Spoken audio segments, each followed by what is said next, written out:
You've been taught that choosing yourself is selfish, that letting go means losing people, that peace comes only after everything finally works out. But if that were true, why do so many people who give everything to others still feel exhausted? Why do you feel torn inside, saying yes when your body says no, holding on when your heart is already tired, smiling while something in you quietly fades away? The truth is this: alignment doesn't come from fixing the world. It comes from releasing what was never yours to carry. And Buddhist wisdom has been pointing to this for thousands of years, not through force, not through becoming someone better, but through letting go of the roles, the stories, the need to be understood, the need to be chosen. When you choose yourself, not the ego, not the image, but the quiet truth inside you, life stops fighting you. Things begin to settle, decisions become simpler, your mind softens, your breath deepens. As you listen, you may feel resistance or relief, or both. That's normal. Something old may loosen, something heavy may fall away. Not all at once, but enough for you to feel it. This is not about escaping life. This is about finally standing where you are, without apology and without explanation. This is not just something to listen to. This is a return to clarity, to stillness, to alignment. If you're ready to stop forcing, ready to stop abandoning yourself, ready to let life meet you halfway, then stay here, and let's begin. Something subtle is happening already, not outside of you, but inside. A quiet shift, a small pause where you're no longer rushing to understand, no longer trying to grab meaning. This is the space where real change begins. Not with effort, not with willpower, but with honesty. The kind that doesn't need an audience. From here, we move forward gently, because what comes next is not about adding something new to your life, but about releasing a misunderstanding you may have carried for a very long time. Most people think choosing yourself means building a stronger identity, a clearer image, firmer boundaries, a louder voice that finally says, "This is who I am." But in Buddhist wisdom, choosing yourself points in the opposite direction. It is not about constructing a solid self. It is about seeing that the self you have been protecting, defending, and explaining was never as solid as it appeared. And that realization is not frightening, it is freeing. From a very young age, you were taught to answer a question that never truly made sense. Who are you? You learned to respond with labels, a name, a role, a personality. Later, achievements were added. Opinions, beliefs, wounds, preferences. Slowly, a picture formed. And without noticing, you began to live as if you had to protect that picture. Improve it, defend it, make sure others saw it the right way. This effort became exhausting, yet invisible, because everyone around you was doing the same thing. Buddhist teaching calls this mistaken picture the idea of a permanent self, not as an insult, not as a judgment, but as a simple observation. When you look closely, what you call me is always changing. Your thoughts change, your moods change, your body changes. Even your values shift over time. Yet, somewhere inside, there is a pressure to remain consistent, to be someone, to hold a fixed position in the world. That pressure is one of the quiet sources of suffering. Choosing yourself through the lens of non-self does not mean choosing the personality you like most. It means choosing truth over habit. It means noticing that much of your pain comes from trying to hold together something that was never meant to be fixed. When you stop trying to freeze yourself into a shape, life begins to move with you again. This is where many people misunderstand Buddhist non-self. They hear it as erasure, as if you are supposed to disappear, become passive, or lose your uniqueness. But that is not what is being pointed to. Non-self does not say you do not exist. It says you do not exist in the way you think you do. You are not a solid object moving through life. You are a process, a flow of experience. And when you stop clinging to the idea of a solid me, you stop fighting reality. Think about how often you feel hurt, not by what happens, but by what it means about you. A comment feels like disrespect. A delay feels like rejection. A disagreement feels like an attack. These reactions arise because the mind is constantly asking, "What does this say about me?" When that question loosens, the emotional charge softens too. Life still happens, but it doesn't have to pass through a fragile center that needs constant protection. Choosing yourself, then, becomes choosing not to take everything personally, not as a technique, but as a natural result of seeing more clearly. When there is less attachment to a fixed self, there is less to defend, less to prove, less to explain. Actions become simpler. You say no when no is true, not because it fits an identity, but because it respects reality. You say yes when yes is honest, not because you are trying to be liked. This kind of self-choice feels different from ego. Ego feels tight, defensive, loud. It needs confirmation. It needs to win. Liberation feels quiet, grounded, spacious. It does not rush to declare who it is. It does not argue for its worth. It acts, and then it lets go. You may notice this most clearly in moments of conflict. When someone misunderstands you, the old habit is to rush in with explanations, to correct the story, to restore the image. But when you are less invested in the image, you can pause. You can feel the discomfort without turning it into a performance. Sometimes you still speak, sometimes you don't. The choice comes from clarity, not fear. Non-self also changes how you relate to your inner world. Many people try to choose themselves by controlling their thoughts and emotions. They want to feel confident, calm, positive. But Buddhist wisdom suggests something more radical. Instead of trying to fix your inner experience, you stop claiming it as who you are. A thought arises, a feeling passes. You notice it, but you do not turn it into an identity. I am anxious. I am broken. I am behind. These statements lose their grip when you see thoughts as events, not truths. This doesn't mean you ignore your pain. It means you stop turning pain into a story about who you are. Pain can be present without defining you. Fear can arise without becoming your identity. When this happens, compassion naturally grows, both for yourself and for others. You see that everyone is reacting from conditions, from habits, from misunderstandings, not from fixed selves. Choosing yourself in this way requires courage, because it goes against how most of the world operates. Society rewards strong identities, clear positions, confident self-images. Letting go of these can feel like stepping into open space without a map, but what you gain is flexibility. You can change without feeling like you are betraying yourself. You can grow without having to destroy who you were. You can rest without guilt. Another quiet benefit of non-self is how it softens comparison. Comparison only works when there is a solid me measuring itself against solid others. When identity loosens, comparison loses meaning.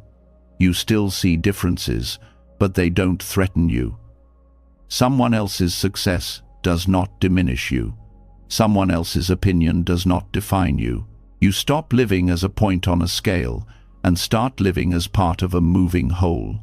This is why choosing yourself, in this deeper sense, often leads to unexpected alignment, not because life suddenly becomes easy, but because you stop fighting it with a false center. Decisions feel cleaner. Not perfect, but cleaner. You sense when something is out of alignment, not because it hurts your image, but because it creates inner contraction. You move away from what tightens you toward what allows breath. It is important to understand that non-self is not something you force yourself to believe. It is something you observe. You notice how thoughts come and go, how moods shift, how even your sense of I changes depending on the situation. Over time, this observation weakens the habit of clinging. You don't have to destroy the self. You simply stop feeding it. When you choose yourself from this place, you are not choosing a version of you over others. You are choosing honesty over performance, presence over control, reality over illusion. And paradoxically, this makes you more responsive, not less, more engaged, not withdrawn. Because when you are not busy defending an identity, you have more energy to meet life as it is. This also reshapes responsibility. Without a fixed self to protect, responsibility becomes lighter and more sincere. You take responsibility for actions, not for being perfect. You apologize without collapsing. You adjust without self-hatred. You learn without turning every mistake into a verdict on your worth. Growth becomes natural instead of forced. There is a quiet dignity in this way of living. You no longer need to announce who you are. You show it through how you respond, through how you listen, through what you are willing to release. And release becomes a form of strength, not the strength of pushing, but the strength of not holding what no longer serves. As this understanding settles, you may notice a subtle relief, a sense that you don't have to keep up with your own story, that you don't have to be consistent with who you were yesterday. That choosing yourself does not mean choosing a side in an inner argument, but stepping out of the argument entirely. This is where the next shift begins. When the self loosens, something else becomes visible, a deep habit of seeking approval, a quiet hunger to be seen, validated, confirmed. It hides even in spiritual growth, even in kindness, and as long as that hunger remains unseen, it continues to shape your choices. What comes next is not about rejecting others, but about seeing how the need for their approval subtly pulls you out of alignment. As the grip of a fixed self begins to loosen, another pattern quietly comes into view. It doesn't shout, it doesn't announce itself. It hides behind good intentions and polite behavior. Yet it has been guiding many of your choices for years. The need to be approved of, the hope that someone, somewhere, will confirm that you are doing life correctly. This is where the next layer opens, because even without a solid self to defend, the habit of seeking validation can continue to pull you away from your own center. There is a certain tension that comes from waiting to be seen. It lives in small moments. You feel it when you check your phone after sending a message, when silence feels heavier than it should, when a compliment lifts you higher than expected, or a lack of response quietly drains your energy. These reactions seem harmless, but over time they shape your inner world. They train your nervous system to look outward for permission to rest. The hunger for approval often begins early. As children, survival depends on being accepted. Attention equals safety. Praise equals belonging. The nervous system learns this lesson well. But what once protected you does not always free you. As life expands, the old wiring remains, even when it no longer serves. You may grow independent on the surface, yet inside there is still a subtle scanning. Am I liked? Am I enough? Did I say the right thing? This hunger becomes suffering not because approval is bad, but because it places your inner stability in someone else's hands. When your sense of peace depends on reactions you cannot control, life becomes unpredictable in a painful way. You begin to shape yourself to avoid disapproval. You soften truths. You delay decisions. You stay longer than you should, all while telling yourself you are being kind, patient, understanding. Buddhist wisdom does not condemn this pattern. It simply invites you to see it clearly. Wanting approval is not a flaw, it is a habit, and like all habits, it continues only as long as it is not fully seen. The moment you notice how often your choices are guided by the desire to be accepted, a small space opens. In that space, freedom becomes possible. One of the most difficult truths to face is this: approval does not actually satisfy the hunger it feeds. It gives a brief sense of relief, then the craving returns. A compliment fades. A like loses its warmth. Validation must be renewed again and again. This is how subtle suffering operates. It does not feel dramatic. It feels normal, yet it keeps you leaning forward, never fully resting in yourself. Letting go of the identity that needs approval does not mean becoming cold or indifferent. It means removing approval from its role as judge and stabilizer of your worth. You can still appreciate recognition without depending on it. You can still enjoy connection without needing it to confirm your value. This shift changes how you move through the world. You may notice how often explanation is tied to approval. Explaining yourself is often an attempt to be understood so you can be accepted. You clarify, justify, soften, repeat. Not because clarity is needed, but because rejection feels unsafe. When you begin to trust your own inner alignment, the urge to explain weakens. Silence becomes less threatening. Misunderstanding becomes tolerable. Another place approval hides is in over-responsibility. You feel responsible not only for your actions, but for how others feel about them. If someone is disappointed, you assume you did something wrong. If someone is upset, you rush to fix it. This is not compassion. It is control disguised as care. True compassion respects the emotional autonomy of others. It allows them to have their experience without absorbing it as a verdict on your character. Releasing the need for validation also changes how you experience rejection. Rejection only hurts deeply when it confirms a fear you already carry. When approval is no longer the measure of your worth, rejection becomes information, not a sentence. It may still sting, but it does not collapse you. You can feel the discomfort without turning it into a story about being unlovable or unseen. This is where alignment begins to feel effortless, not because life suddenly agrees with you, but because you stop arguing with yourself. You stop asking the world to reflect you back correctly. You stand where you are, and that steadiness becomes its own confirmation. Decisions become clearer because they are no longer filtered through the question, "Will this make me acceptable?"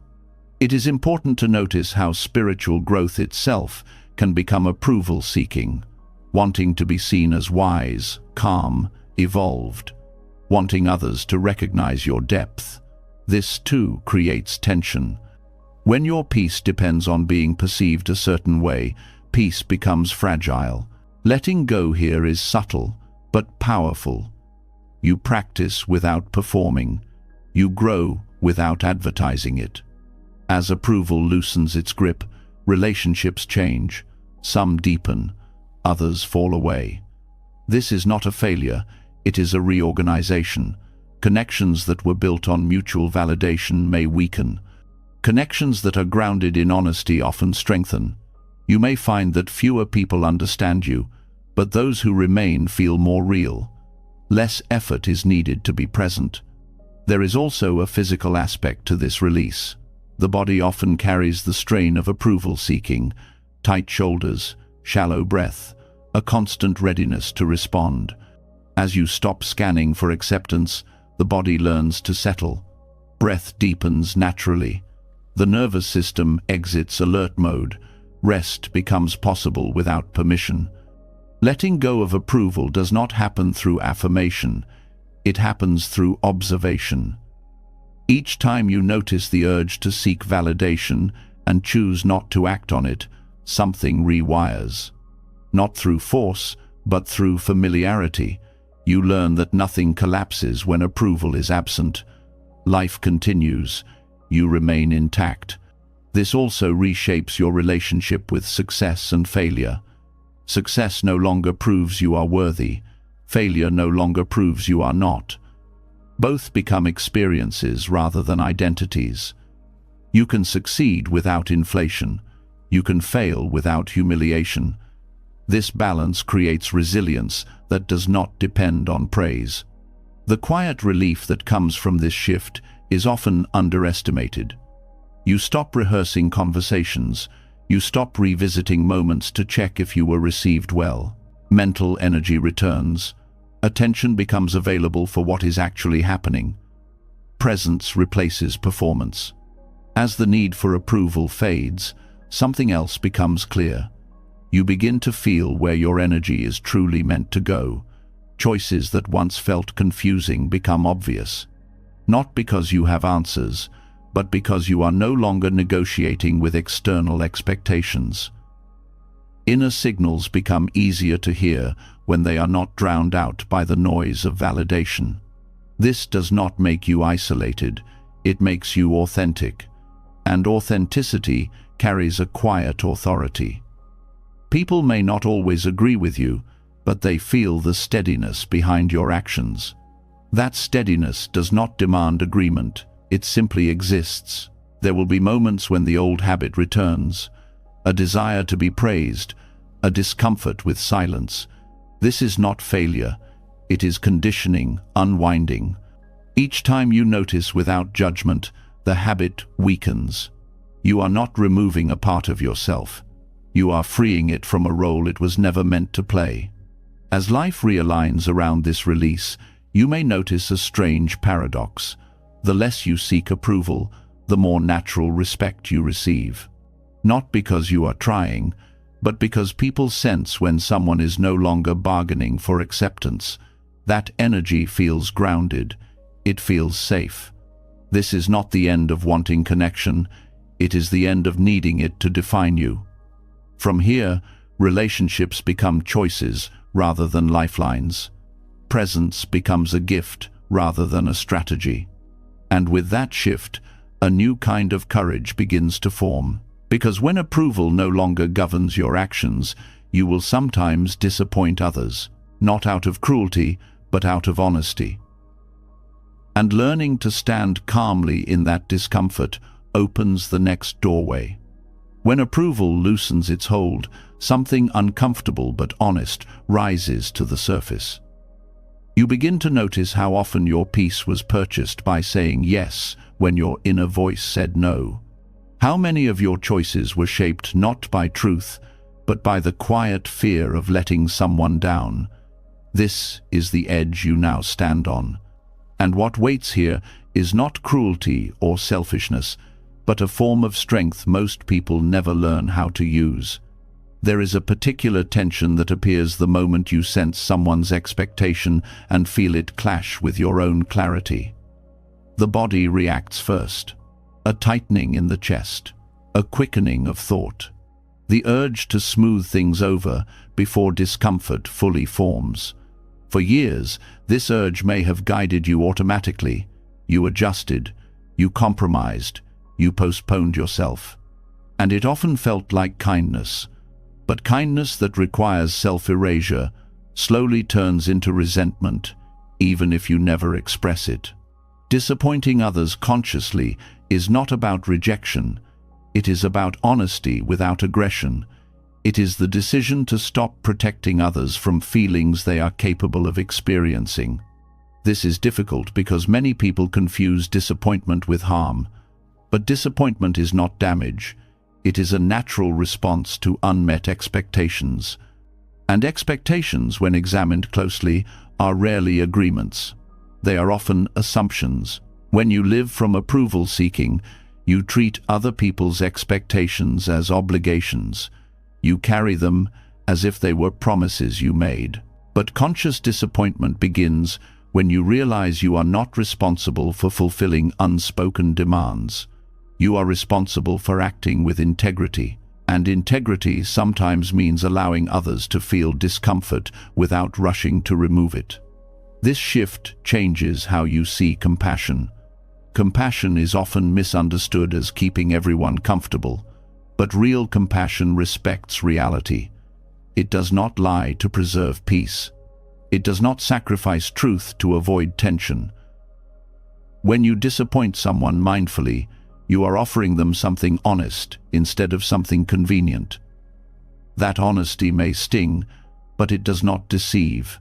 One of the reasons disappointing others feels so threatening is because it often triggers old emotional memories.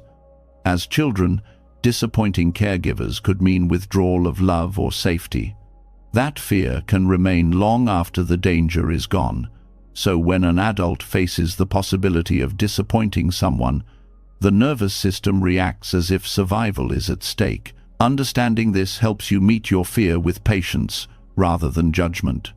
Conscious disappointment requires slowing down. Instead of reacting to the discomfort, you pause. You feel the urge to explain, justify, soften, and you choose clarity instead. This does not mean being abrupt. It means being direct without cruelty. Simple words, honest tone, no hidden apology for existing. There is also a quiet dignity in not over-explaining. Over-explanation is often an attempt to manage someone else's emotional response. It says, "Please understand, so you won't be upset." But understanding cannot be forced. When you stop trying to control how your truth is received, you reclaim your energy. You offer your decision and allow the other person to have their reaction. This practice reveals something important. Many relationships are built on unspoken contracts. I will meet your expectations, and you will approve of me. When you break that contract, even gently, the relationship is tested. Some connections adapt, others dissolve. This is not a failure. It is information. It shows you where connection was rooted in authenticity and where it depended on self-suppression. Mindful disappointment also prevents long-term harm. Saying yes when you mean no does not protect relationships. It slowly poisons them. Resentment builds quietly. Distance grows. Authentic connection fades. Disappointing someone now, with honesty, is often kinder than betraying yourself repeatedly and calling it peace. There is an important difference between disappointing others and punishing them. Conscious disappointment does not seek to teach a lesson. It does not come from frustration or superiority. It comes from alignment. You are not pushing someone away. You are standing where you are. This practice also deepens self-trust. Each time you choose honesty over comfort, you send a signal inward. You tell yourself, "I will not abandon you to avoid tension." Over time, this builds a sense of safety within. You become less afraid of conflict because you are no longer in conflict with yourself. Disappointing others consciously also refines communication. You begin to speak more clearly, earlier. You stop waiting until resentment forces honesty. You express limits before they harden into walls. This prevents unnecessary drama. It keeps situations simpler, even when they are uncomfortable. You may notice that some people react strongly when you stop meeting their expectations. This reaction is not always about you. It is often about loss of control. When someone is used to you accommodating them, your boundary can feel like rejection. Understanding this helps you stay grounded. You can hold compassion without collapsing your position. This does not mean you become rigid. Conscious disappointment includes listening. It includes empathy. You can acknowledge someone's feelings without taking responsibility for them. "I hear that this is hard for you" is not the same as "I will change myself so you don't feel this." This distinction is subtle but life-changing. There is also a quiet humility in this practice. You accept that you will not always be liked, that you cannot be the version of yourself that satisfies everyone. This acceptance frees you from performing goodness. You no longer need to prove that your decision is reasonable or fair. You trust that your integrity is enough.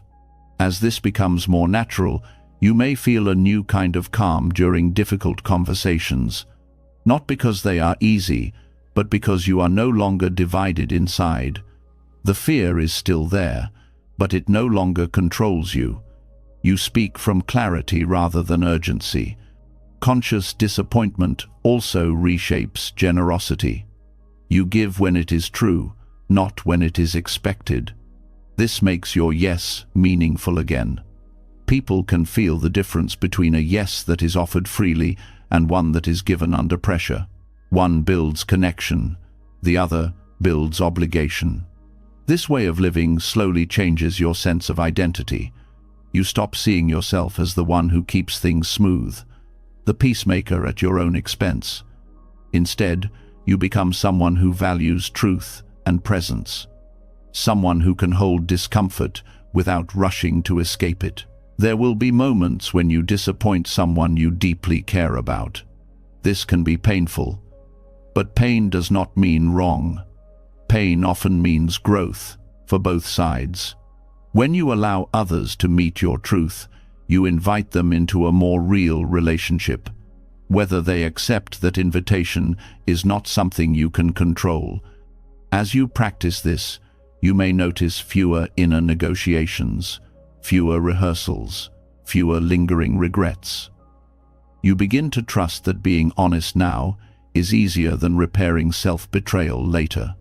Life simplifies when you stop managing everyone else's expectations. This practice also prepares you for a deeper level of alignment.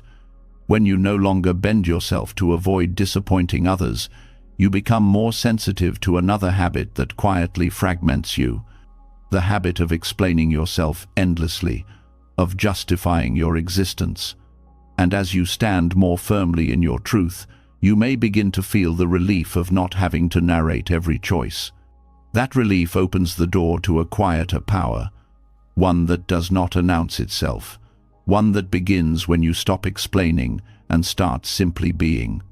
After learning to disappoint others without abandoning yourself, a new sensitivity begins to form. You notice not only what you say yes or no to, but how much energy you spend defending those choices. Even when your decision is clear, there is often a second layer of effort, a need to explain, to justify, to make sure everyone understands your reasons so the discomfort will pass faster.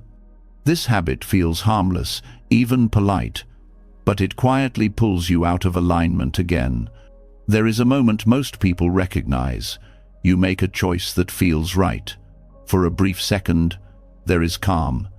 Then the mind rushes in. What if they misunderstand? What if they think I'm wrong, selfish, careless, ungrateful? And before the body has time to settle, words begin to pile up. Explanations, context, background, apologies disguised as clarity. The piece that was there a moment ago starts to fracture. Over-explaining is not communication, it is anxiety in motion. It is the nervous system trying to regain safety by controlling perception. Somewhere along the way, silence became dangerous. It began to feel like exposure, like standing without armor, so language became a shield. The more uncertain you felt, the more you talked. Alignment begins when you notice this pattern without trying to fix it immediately. You see how often explanations are offered not because they are needed, but because you are uncomfortable standing alone in your truth. Silence, in these moments, feels like abandonment of others or of yourself. Yet silence is often where integrity rests. When you explain yourself excessively, you split your attention. Part of you knows what is right. Another part is negotiating approval. This inner division is exhausting. You may say the right words, but something feels off. That feeling is misalignment, not because your choice was wrong, but because you stepped away from it to manage reactions. Silence does not mean withdrawal. It means restraint. It means trusting that not every decision requires a defense.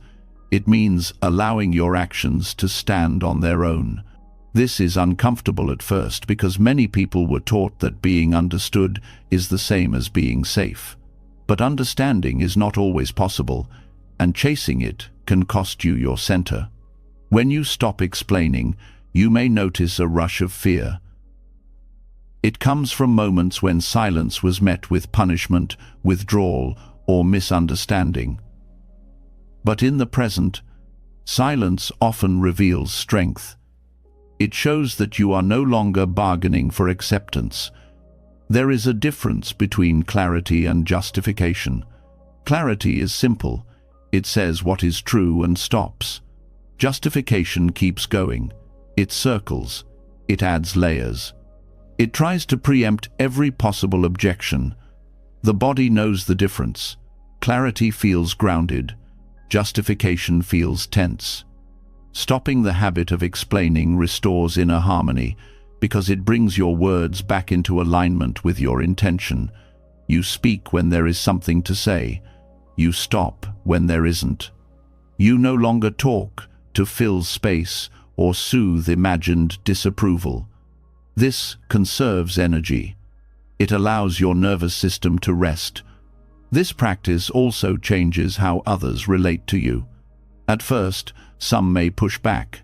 They are used to access, used to details, used to you translating yourself endlessly. When that stops, they may feel unsettled. They may ask for more. They may accuse you of being distant or unclear. This is where trust in yourself matters. You are not responsible for filling every gap in understanding. Silence is not absence. It is presence without performance. When you stop explaining, you allow others to meet you where you are, instead of where you think they want you to be. Some will step closer. Others will step away. Both responses provide clarity. There is also a deep respect embedded in silence. It respects the intelligence of others. It assumes they can tolerate uncertainty. It assumes they can sit with discomfort. Over-explaining, on the other hand, can be subtly controlling. It tries to manage not only what is said, but how it is received. This does not mean you never clarify. It means you clarify once, cleanly, and then you stop. You notice when clarity has turned into self-defense, and you choose to end the conversation internally, even if it continues externally. You stop feeding the need to be understood. As this becomes more natural, you may notice a quieter confidence emerging. Not the confidence of having answers, but the confidence of not needing to convince. You begin to trust that your alignment does not depend on consensus. This trust stabilizes you. Stopping explanation also changes your relationship with guilt. Guilt often arises when silence leaves space for others to feel disappointed or confused. The urge to explain is often an attempt to erase guilt. But guilt does not disappear through justification. It dissolves through self-respect. When you honor your truth without excessive defense, guilt loses its power. There is a physical shift that accompanies this change. The jaw relaxes, the breath slows, the body no longer prepares for argument. You stop rehearsing conversations in your head. Mental noise decreases. This is not because life becomes simpler, but because you stop narrating it constantly. Silence also sharpens listening. When you are not busy explaining yourself, you can hear what is actually being said. Not just words, but tone, energy, need. You respond more accurately because you are present rather than reactive. Another subtle benefit is how silence protects intimacy. Over-explaining can flatten connection. It leaves little room for curiosity. When you allow space, relationships become more dynamic. Others can ask, they can reflect, they can meet you halfway instead of being guided through every thought. This practice also reveals how much identity was tied to being reasonable, articulate, and understood. Letting go of explanation can feel like letting go of competence. But competence does not require constant display. True competence is quiet. It acts without proving. As you stop explaining, you may encounter moments where you feel exposed, like standing without a script. This vulnerability is not weakness, it is alignment without armor. Over time, the fear softens. You realize that nothing essential is lost when words fall away. There is also a spiritual dimension to this silence. Buddhist wisdom often points to the truth that reality does not need commentary. Experience unfolds on its own. When you stop overlaying explanations, you come closer to direct experience. You respond to what is happening, not to the story about it. This does not mean becoming passive. It means becoming precise. Your words carry more weight because there are fewer of them. When you do speak, it is from clarity, not compulsion. You may notice that some conflicts dissolve faster when you stop explaining, not because they are resolved, but because you are no longer feeding them with anxious energy. Silence can de-escalate without agreement. It allows emotions to settle without being analyzed to death. This practice also strengthens boundaries. A boundary does not require justification to be valid. When you explain excessively, you weaken the boundary by implying it is negotiable. When you state it simply and stop, you reinforce it through presence. Over time, you may feel a deeper sense of alignment in daily life. Decisions feel cleaner. Regret lessens. You stop second-guessing yourself based on imagined reactions. Life becomes less about managing impressions and more about responding truthfully. This is not about becoming distant or cold. It is about becoming whole. When your inner and outer worlds match, there is less friction. Silence becomes a place of rest rather than threat. As this alignment stabilizes, another misunderstanding begins to dissolve. The belief that letting go means withdrawing from life. That renunciation requires distance from the world. What emerges next is a different understanding, one that shows how release can happen in the middle of ordinary life, without retreat, without escape. As silence becomes more familiar and explanation loosens its grip, a deeper question begins to surface. If you no longer need to perform, defend, or convince, what exactly are you meant to let go of next? Many people reach this point and assume the answer is withdrawal, less contact, less ambition, less life. But this assumption misses something essential. What unfolds now is not about leaving the world behind. It is about clearing what has been crowding your inner space while remaining fully present in your life. There is a quiet fear around the word renunciation. It sounds like loss, like denial, like turning your back on pleasure, connection, or meaning. Many picture monks walking away from everything familiar. But Buddhist wisdom points to something far more intimate and practical. Renunciation is not about abandoning life. It is about abandoning what weighs you down while you are living it. Inner clutter is subtle. It is not just objects or habits. It is expectations you carry that no longer fit, roles you continue to play long after they have stopped being true, desires that are inherited rather than chosen, stories about what should matter that keep you restless even when your life is full. This clutter does not announce itself as a problem. It disguises itself as responsibility, ambition, loyalty, or even virtue. Renunciation begins when you notice how crowded your inner world has become. Not crowded with activity, but with tension. You may have everything you once wanted and still feel compressed. The mind rarely rests. Even during moments of quiet, it plans, evaluates, revisits. This is not because you are doing something wrong. It is because too much is being held at once. Letting go, in this sense, is not dramatic. It is refined. You release what pulls your attention away from the present moment without actually enriching it. You stop feeding mental habits that create pressure without producing clarity. You question desires not by suppressing them, but by asking whether they truly serve peace.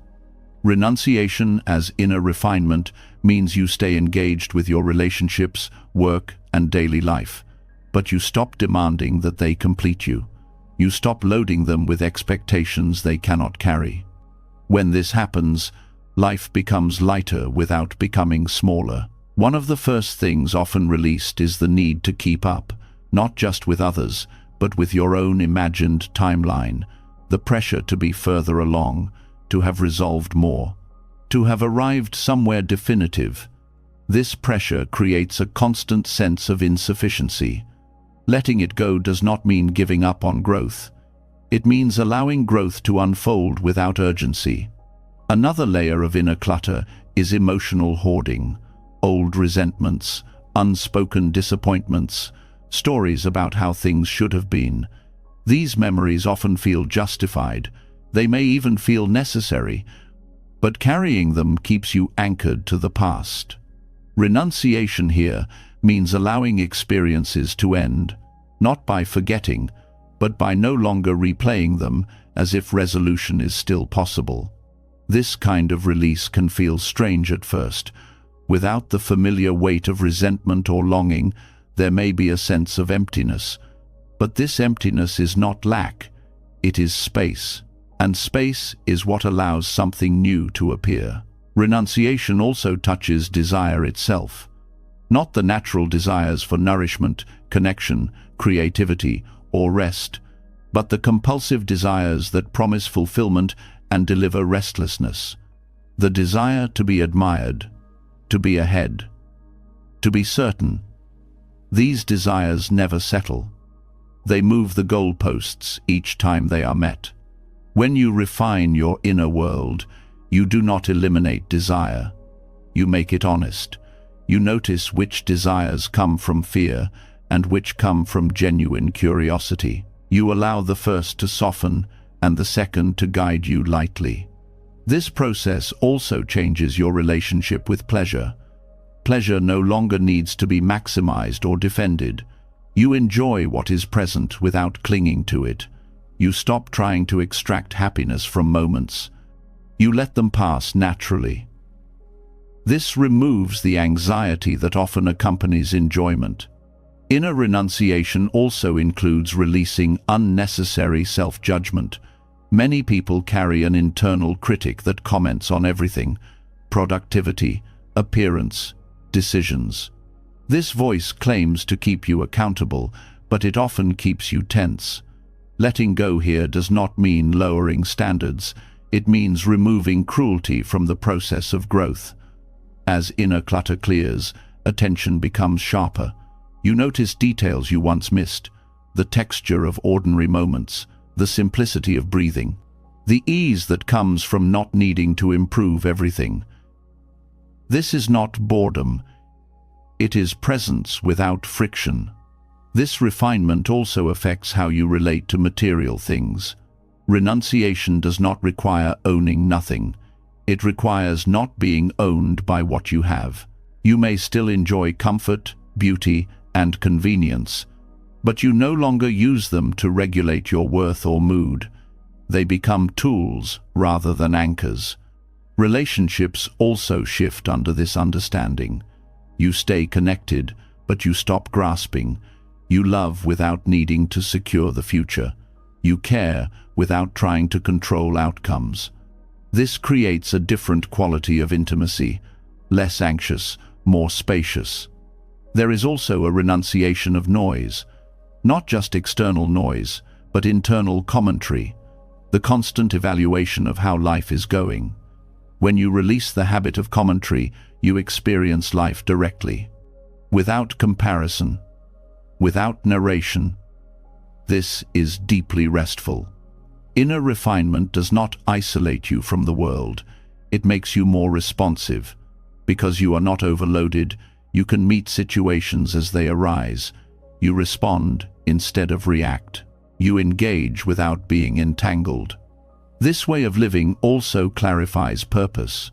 When inner clutter is reduced, what remains becomes obvious, not as a grand mission, but as a quiet pull. You sense where your energy naturally flows. You follow it without needing to justify it. Renunciation in this sense is ongoing. It is not a single decision, it is a continual noticing.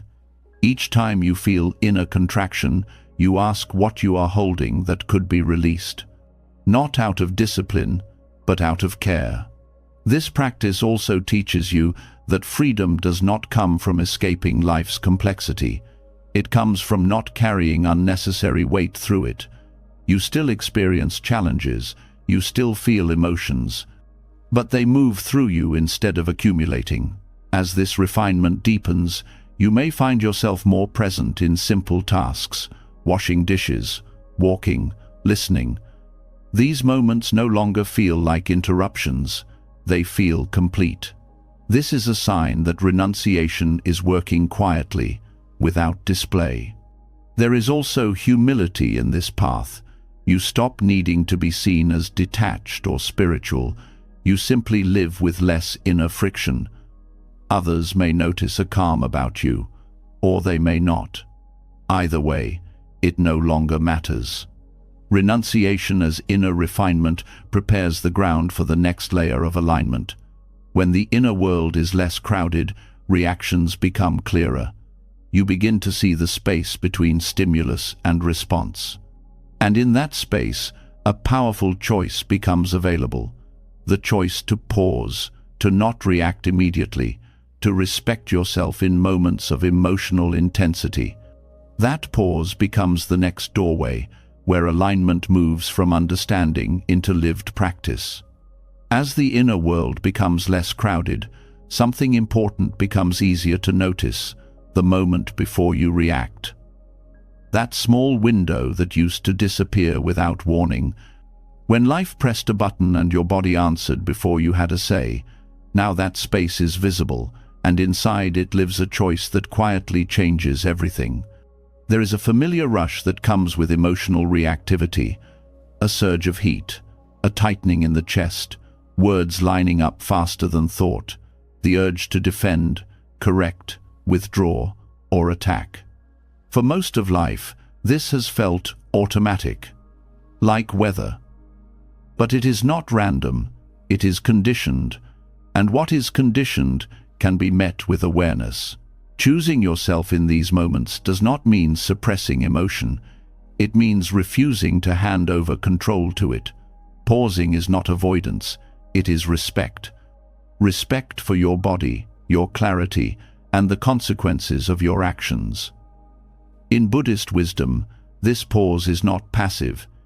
It is active restraint rooted in understanding. Reactivity often feels justified because it carries urgency.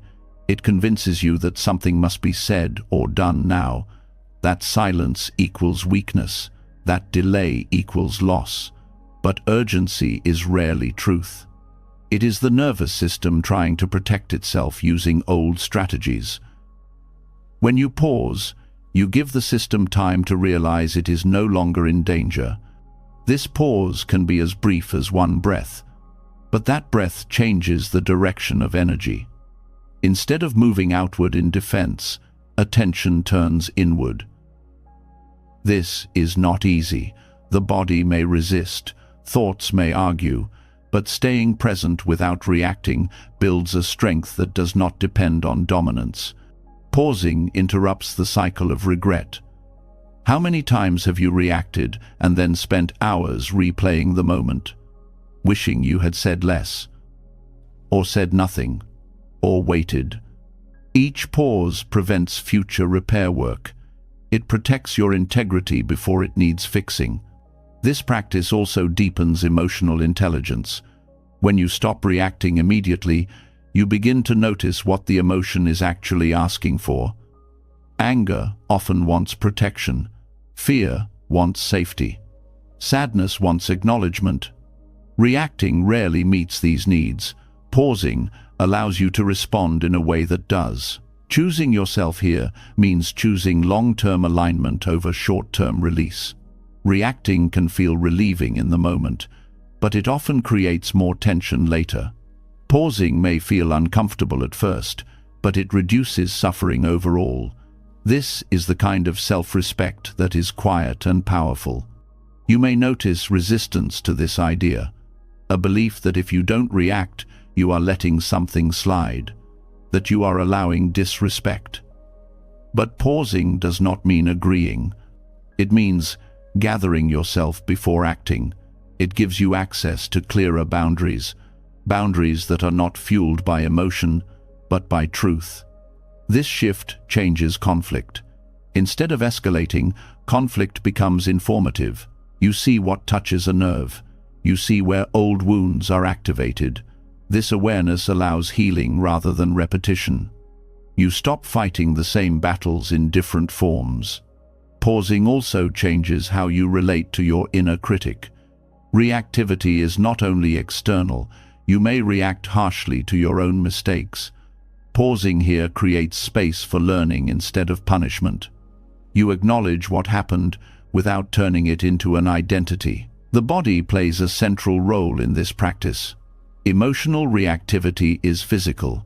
Heart rate increases, muscles tense, breath shortens. Learning to pause means learning to listen to these signals without obeying them blindly. You stay with sensation until it passes. This teaches the body that intensity is survivable. Over time, the pause becomes more natural. You begin to trust it. You no longer fear that everything will collapse if you don't react immediately. This trust is earned through experience. Each time you pause and nothing terrible happens, your nervous system learns. This also affects how you experience others' emotions.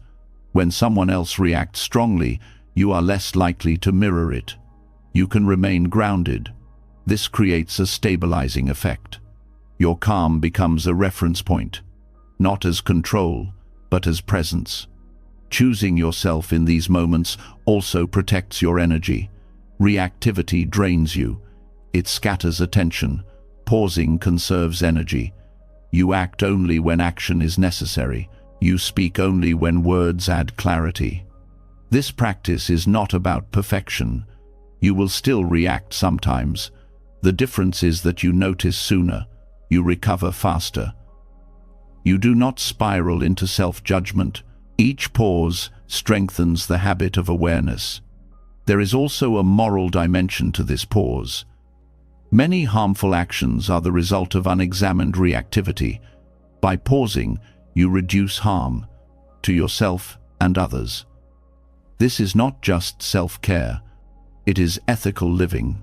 As this becomes integrated, you may notice fewer emotional highs and lows, not because you feel less, but because you are no longer thrown by every wave. You ride emotion instead of being dragged by it. This ability to pause also creates freedom in communication. You choose words deliberately. You listen fully. Conversations slow down. Understanding deepens. Pausing is an act of trust. Trust that clarity will come if you wait. Trust that you do not need to react to be real. Trust that self-respect does not require intensity. As this trust grows, another pattern becomes visible. You begin to see how familiar suffering can feel safer than uncertainty. How reacting keeps old pain alive because it is known. Letting go of reactivity invites something new. And that newness can be frightening. The next step is learning to release suffering you recognize, even when it feels like home. As pausing becomes part of how you meet life, a deeper pattern begins to reveal itself. You notice that even when you no longer react automatically, something still pulls you back into old emotional shapes. Not through explosions, but through familiarity. A quiet gravity that draws you toward the same disappointments, the same doubts, the same inner struggles you already know how to survive. This is where the work becomes subtle, because what holds you now is not chaos, but comfort in pain. There is a strange truth most people never name. Suffering that is familiar often feels safer than freedom that is unknown. Pain you understand gives you a role, a story, a sense of continuity. You know how to navigate it. You know what to expect from it. Letting it go can feel like stepping into emptiness without direction. Familiar suffering often wears the mask of identity. You may not consciously choose it, but it has shaped how you see yourself. The one who is always overlooked, the one who struggles, the one who carries more than others. Over time, these stories become anchors. They hurt, but they also ground you. Without them, you may wonder who you are. This is why people return to situations that wound them, why they replay the same arguments, why they stay in cycles that drain them. It is not because they enjoy pain. It is because pain they recognize feels predictable, and predictability feels safe to a nervous system trained by uncertainty. Releasing familiar suffering requires courage, because it asks you to give up what you know without promising immediate relief. The mind asks, if I let this go, what replaces it?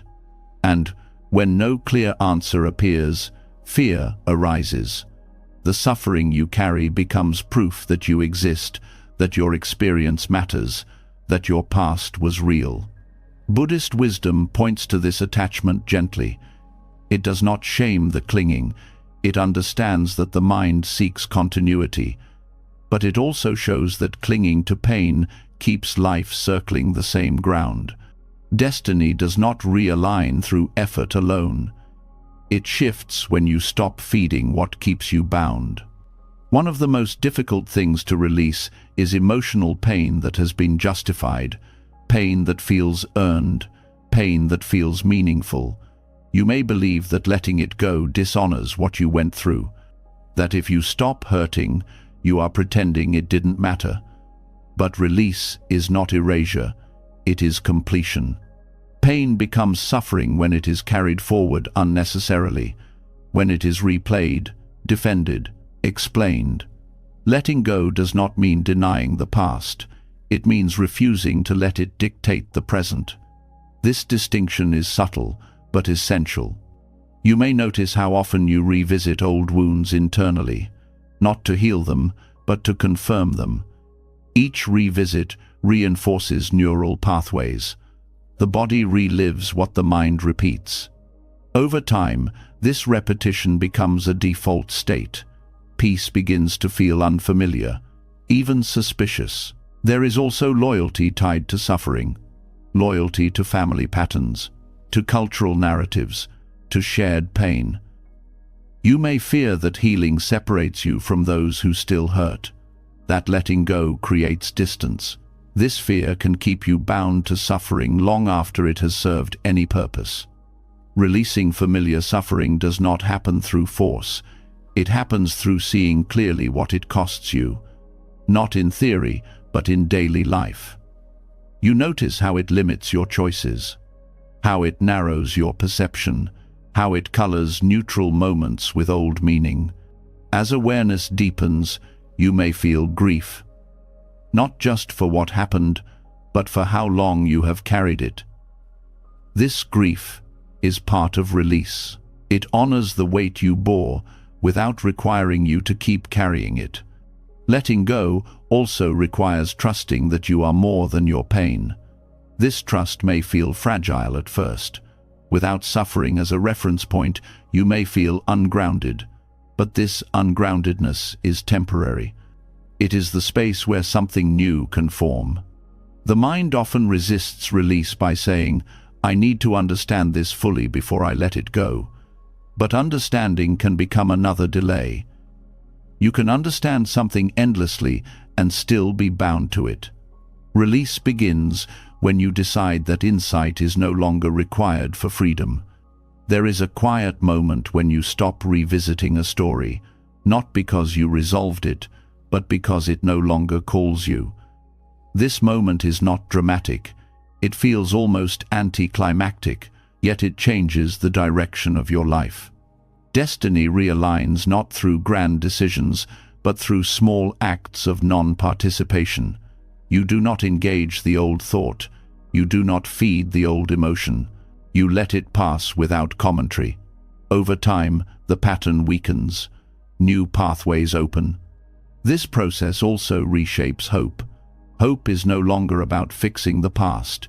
It becomes about staying present, about allowing life to unfold without dragging yesterday into today. This kind of hope is quiet but steady. You may notice resistance from others when you release familiar suffering. They may be used to relating to you through that lens. Your healing may unsettle shared narratives. This does not mean you are wrong. It means you are changing. Letting go of pain also requires forgiving yourself, for not knowing sooner, for staying longer than you wish you had. Self-forgiveness dissolves the need to keep suffering as punishment. As familiar suffering loosens, you may experience moments of stillness that feel unfamiliar, without tension, without drama. These moments may feel empty at first, but if you stay with them, they reveal a deeper sense of ease. This ease is not excitement, it is alignment. Life feels less like a struggle and more like a flow of moments you can meet without armor.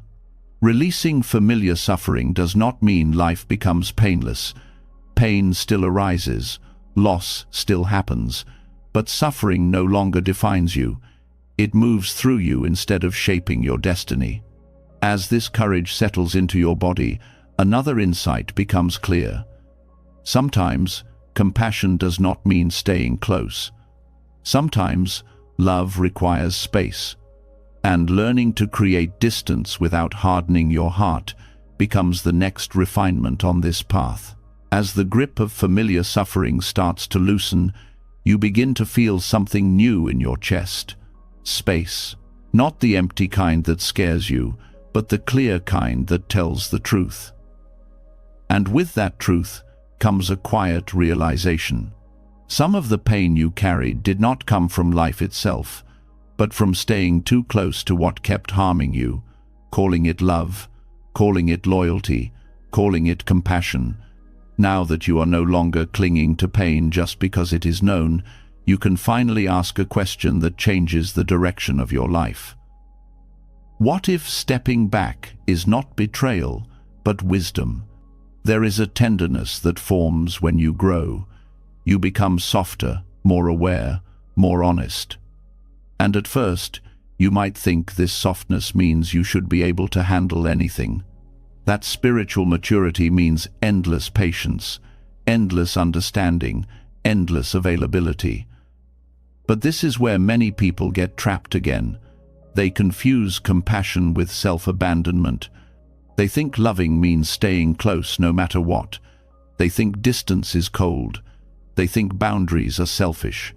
And because they don't want to be selfish, they keep sacrificing themselves in small, invisible ways until they don't recognize their own life anymore. Compassion is not the same as closeness. Compassion is the wish for beings to be free from suffering. Closeness is a behavior. You can wish someone well and still keep space. You can love someone and still say no. You can care deeply and still refuse to be dragged into the same cycle again. Buddhism does not teach you to become a sponge for other people's pain. It teaches you to see clearly what creates suffering and to stop feeding it. Sometimes the most compassionate act is to stop participating in what keeps someone stuck, even if they call your participation love as term. A painful truth is that some people do not want healing, not yet. Not because they are bad, but because their identity is built around their patterns, around blame, around control, around chaos, around being the victim of everyone else. And if you are the one who always rescues, always forgives too quickly, always explains their behavior for them, you may accidentally become part of the machine that keeps them the same. You might tell yourself you are being kind, but kindness that removes consequences often protects dysfunction, not people. Distance, when chosen consciously, is not punishment. It is clarity. It says, I will not hate you, but I will not lose myself in this. It says, I can hold compassion in my heart without offering my body, my time, my peace as proof. Many people think love must be proven through suffering. Buddhism gently corrects this. Love is not measured by how much you endure. Love is measured by how much truth you can hold without violence, including violence against yourself.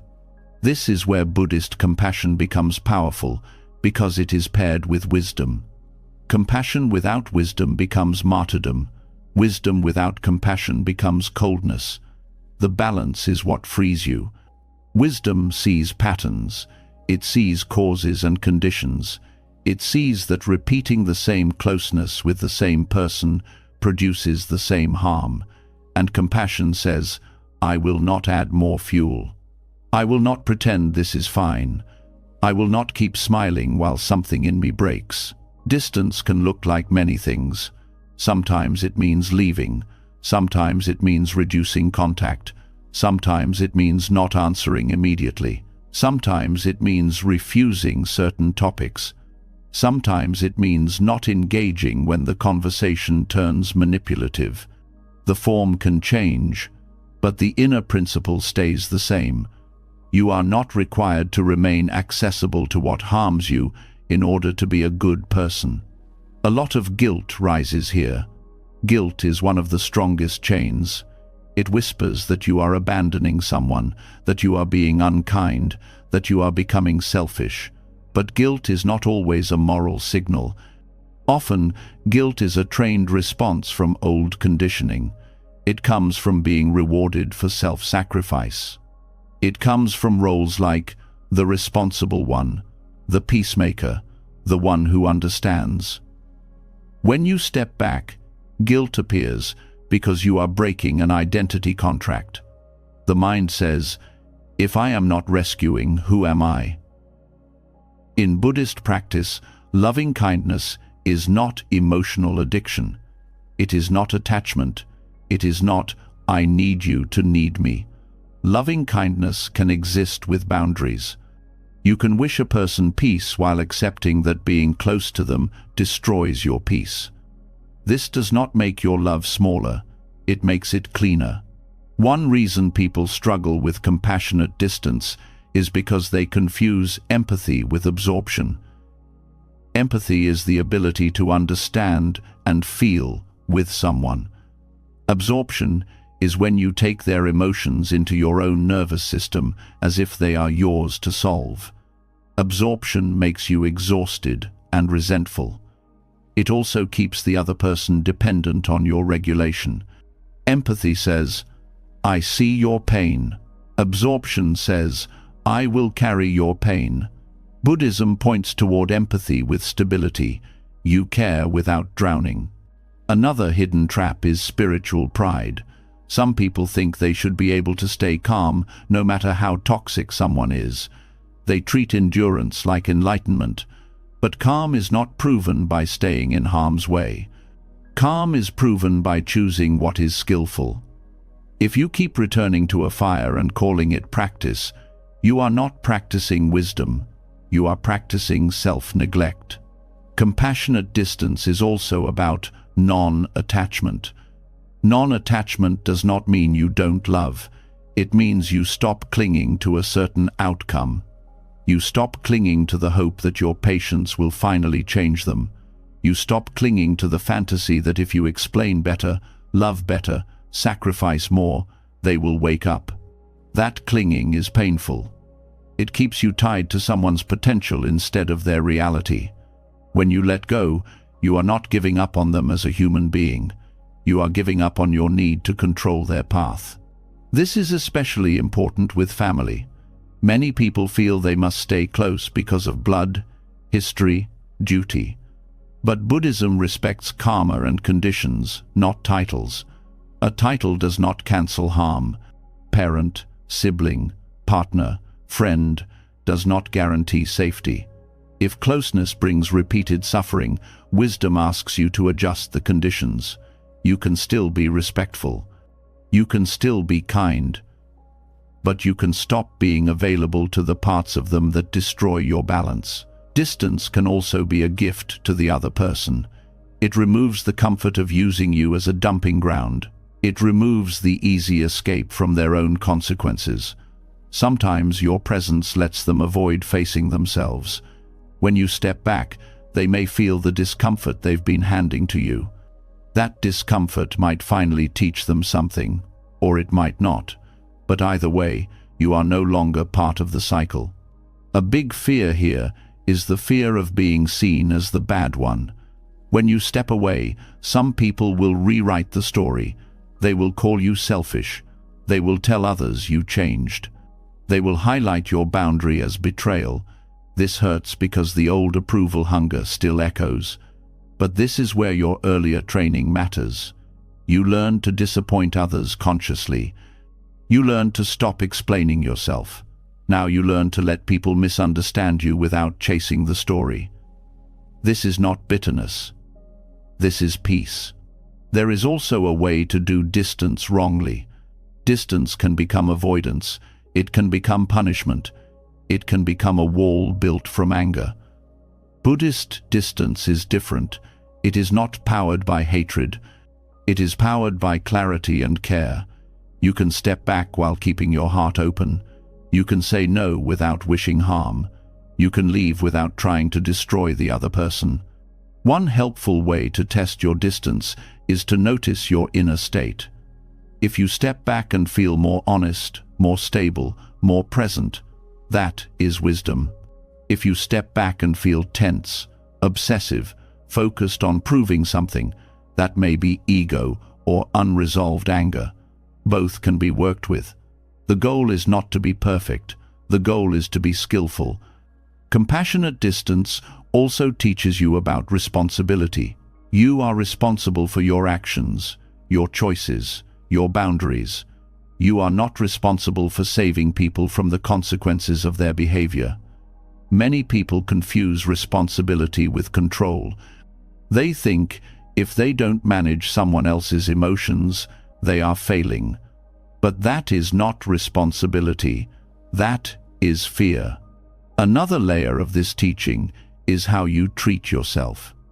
If you are practicing compassion outwardly while being cruel inwardly, something is off.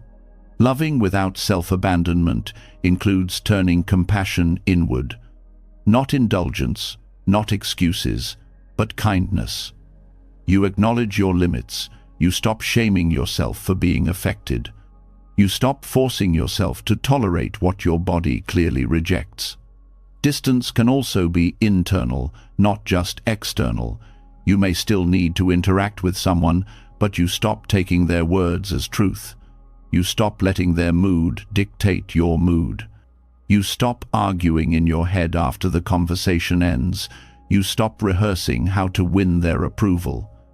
This internal distance is powerful. It means you are present, but not captured. Buddhism often speaks of the middle way. This applies here. The middle way is not staying close no matter what, and it is not cutting off everyone the moment you feel discomfort. The middle way is responding to reality with wisdom. Sometimes the wise move is more closeness. Sometimes it is less. Sometimes it is patience. Sometimes it is leaving. The middle way is not a rule. It is a living sensitivity. If you have been the one who always holds things together, distance will feel like breaking a promise. But many of those promises were never spoken. They were roles you inherited. You were praised for being easy, helpful, forgiving, strong, and you learned to equate love with sacrifice. Now, you are learning something more mature. Love can include limits. Love can include silence. Love can include space. This is where realignment becomes visible. When you stop abandoning yourself for connection, your life starts to reorganize around truth. You may lose certain dynamics, but you gain your energy back. You gain your sleep back. You gain your clarity back. And with clarity, you start to notice who and what truly supports your growth. Some people will meet your new boundary with respect. Others will escalate. They will test you. They will guilt you. They will act like your distance is cruelty. This is where you practice the quiet strength of the pause again. You don't react. You don't explain endlessly. You state what is true, and you stop. You let discomfort exist without trying to fix it. This is not coldness. This is freedom. Compassionate distance is also preparation for something even deeper: detachment from outcomes. Because once you can love without abandoning yourself, you start to see that your peace cannot depend on whether people approve, change, understand, or stay. You can do what is right and still be misunderstood. You can act with kindness and still be judged. And the final lesson in this area is learning to release the outcome while staying true to the intention. That is where alignment becomes effortless, because you stop trying to control life's response to your choices. As compassionate distance becomes possible, something even more subtle reveals itself. You realize that even when you act with clarity, even when you love without abandoning yourself, there is still a quiet tension inside. A tension tied not to what you do, but to what you hope will happen next. You notice how often your peace waits at the end of a result, how relief is postponed, how alignment feels conditional.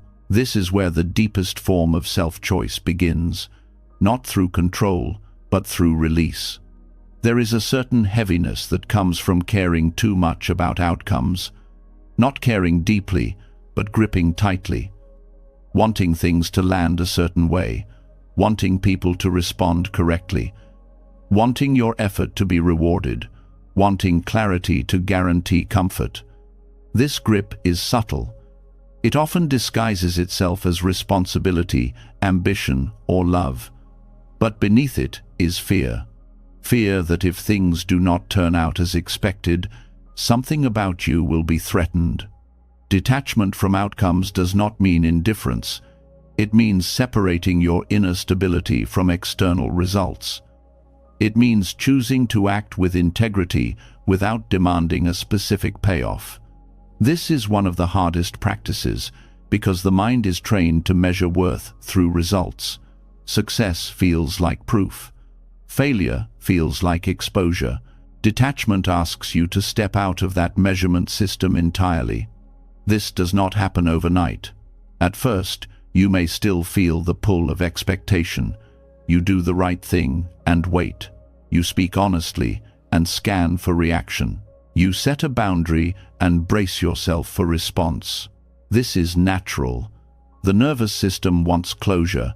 It wants to know if the choice was safe. Detachment begins when you notice this waiting and choose not to follow it. Buddhist wisdom teaches that suffering arises not from action, but from attachment to the fruits of action. You can plant seeds carefully and still accept that weather exists. You can show up fully and still accept that outcomes are not yours to command. When you internalize this, something relaxes. You stop fighting reality for confirmation. One reason outcome attachment is so exhausting is because it splits your attention. Part of you is present in the moment. Another part is projecting into the future, evaluating, predicting, adjusting. This split creates anxiety. When you detach, attention returns to where your power actually is, in the action itself. Detachment also restores clarity. When you are attached to a result, perception narrows. You filter information based on whether it supports your desired outcome. You miss signals. You overreact to obstacles. When you release the outcome, you see more clearly. You respond to what is actually happening rather than what you hope will happen. This clarity is not cold. It is grounded. It allows you to adjust without panic, to change direction without shame, to continue without desperation. You no longer need the universe to cooperate in a specific way for you to remain steady. Detachment from outcomes also transforms effort. Effort becomes clean. You do what is skillful because it is skillful, not because it guarantees success. This kind of effort is sustainable. It does not burn you out. It does not collapse when results are slow or invisible. Many people fear detachment because they think it will kill motivation. But the opposite is true. Attachment creates tension. Detachment creates flow. When you are not constantly checking whether things are working, you can stay engaged longer. You become more creative, more responsive, less rigid. This practice also changes how you experience disappointment. Disappointment hurts most when it feels like a verdict on your value or intelligence. When you detach, disappointment becomes information. It tells you something about conditions, timing, or approach. It does not tell you who you are. Detachment also protects relationships. When you stop needing specific responses, you stop pressuring others to meet your expectations. Conversations become lighter. Presence becomes more genuine. You allow people to be who they are without using their behavior to regulate your emotional state. This does not mean you tolerate harm. Boundaries remain, but they are not enforced with the hope of changing someone. They are enforced because they are true. Whether the other person understands or accepts them becomes secondary. Detachment from outcomes also deepens trust.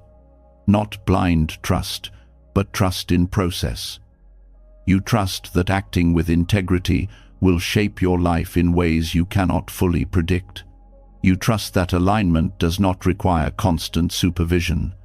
This trust is tested in moments of uncertainty, when you take a step without knowing where it leads, when you speak truth without knowing the cost, when you leave something familiar without a clear replacement.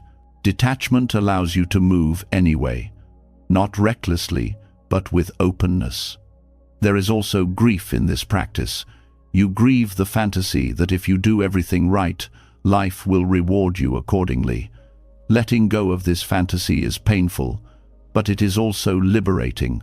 You stop bargaining with reality. Detachment also changes how you relate to time. You stop rushing results. You stop measuring progress constantly. You allow things to unfold at their own pace. This reduces stress and increases patience. This practice requires humility. You accept that you cannot see the whole picture, that outcomes are influenced by countless factors beyond your control. It keeps you flexible.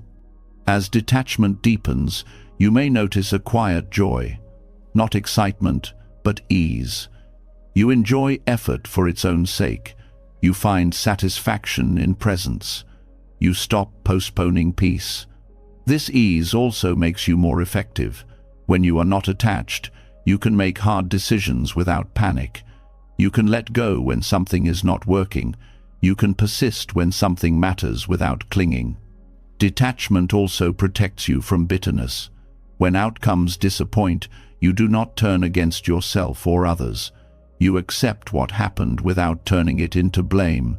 This is the ultimate self-choice, because it places your well-being back in your own hands, not by controlling the world, but by choosing how you relate to it.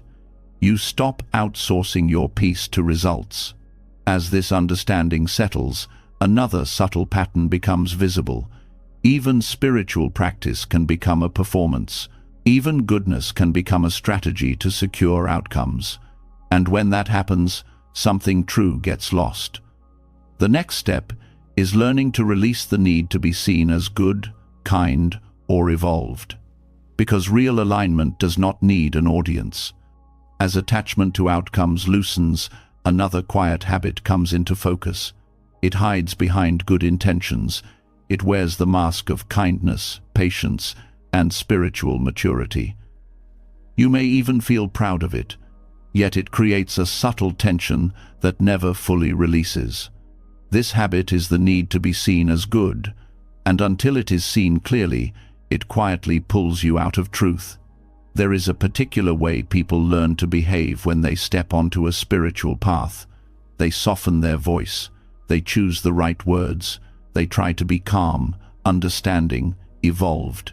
On the surface, this looks like growth, but underneath, something familiar is still operating.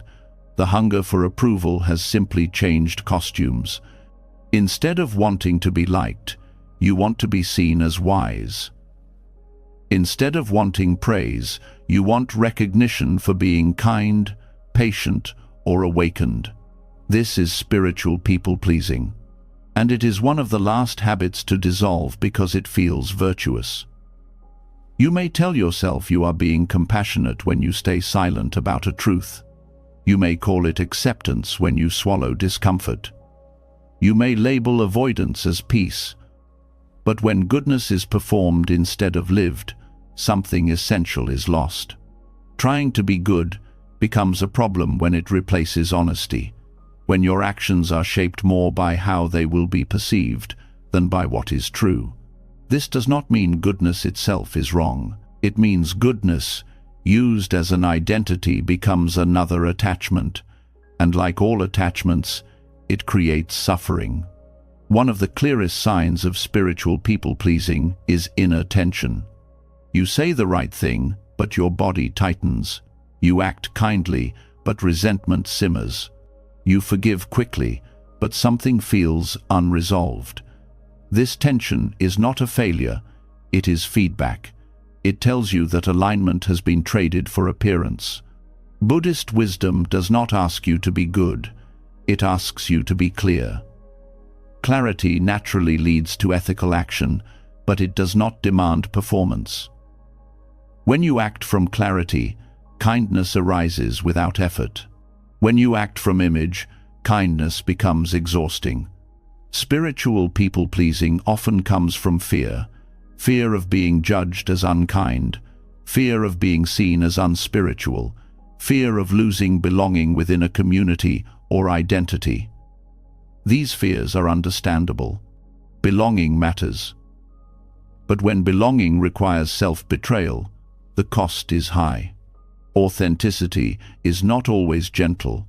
Sometimes it is quiet. Sometimes it is firm. Sometimes it is uncomfortable. Trying to always be nice flattens the full range of truth. You may avoid difficult conversations because they do not fit the image of peace you want to maintain. But unresolved truth does not disappear. It accumulates. Karma, in Buddhist understanding, is not punishment. It is momentum, patterns created by intention and action. When you act against your inner truth to maintain an image, you create inner friction. That friction becomes karma. It repeats because it has not been resolved at the root. Authenticity heals karma because it stops the repetition. When your inner and outer worlds align, momentum changes. You no longer generate the same conflicts internally, so they stop manifesting externally. This is not magic. It is cause and effect.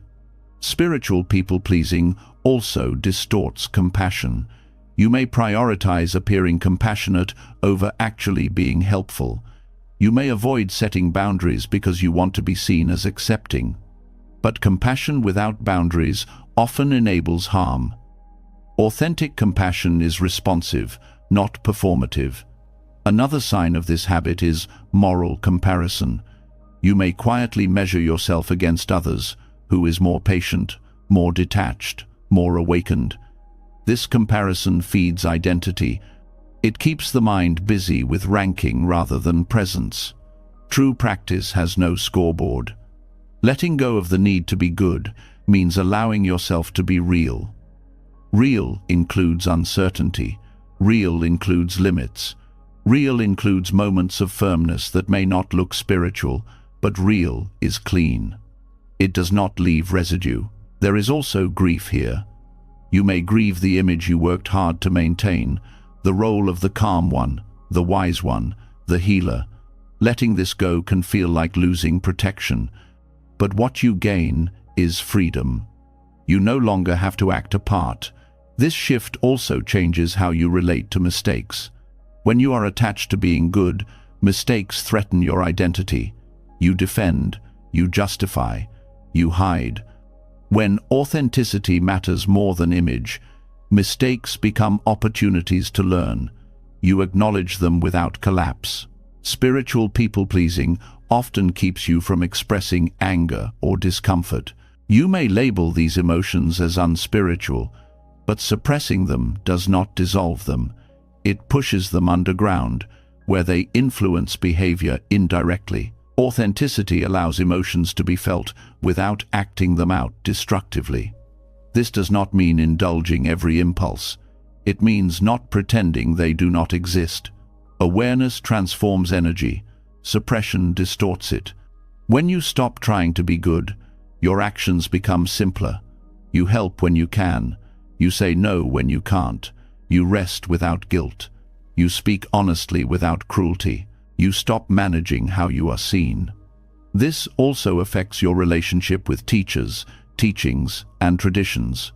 You stop trying to embody ideals perfectly. You engage sincerely. You question when needed. You integrate what resonates. This creates a living practice rather than a rigid one. Authenticity also deepens humility. You accept that you are still learning, still conditioned, still human. This humility softens judgment toward others. You no longer need to be above anyone. As this practice matures, you may notice fewer inner contradictions, less self-monitoring, less spiritual performance, more ease, more groundedness. This does not make you passive. It makes you trustworthy to yourself. Your yes means yes. Your no means no. Your kindness is not strategic. Your silence is not avoidance. Karma heals not because you are trying to be pure, but because you stop lying to yourself. Truth interrupts cycles. It dissolves confusion. It aligns intention with action. There will be moments when authenticity costs you approval. You may be misunderstood. You may disappoint others who preferred your agreeable version. This is where earlier lessons support you. You have learned to disappoint consciously, to stop explaining, to detach from outcomes.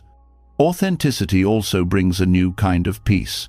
Not the peace of being liked, but the peace of being whole. You no longer split yourself into acceptable and unacceptable parts. You meet yourself honestly. This honesty also makes compassion cleaner. You help without needing to be seen. You care without needing credit. You withdraw when needed without guilt. Spiritual people-pleasing ends when practice becomes lived rather than displayed, when truth matters more than image, when alignment replaces performance. As this alignment deepens, another attachment becomes visible. Even kindness itself can become an identity. Even moral goodness can bind the mind. And the next refinement is learning to let go of the need to be seen as kind at all. Because when kindness is no longer an image to protect, it becomes effortless. As authenticity replaces performance, something even quieter begins to loosen. You are no longer trying to look spiritual. You are no longer trying to be good in a general sense.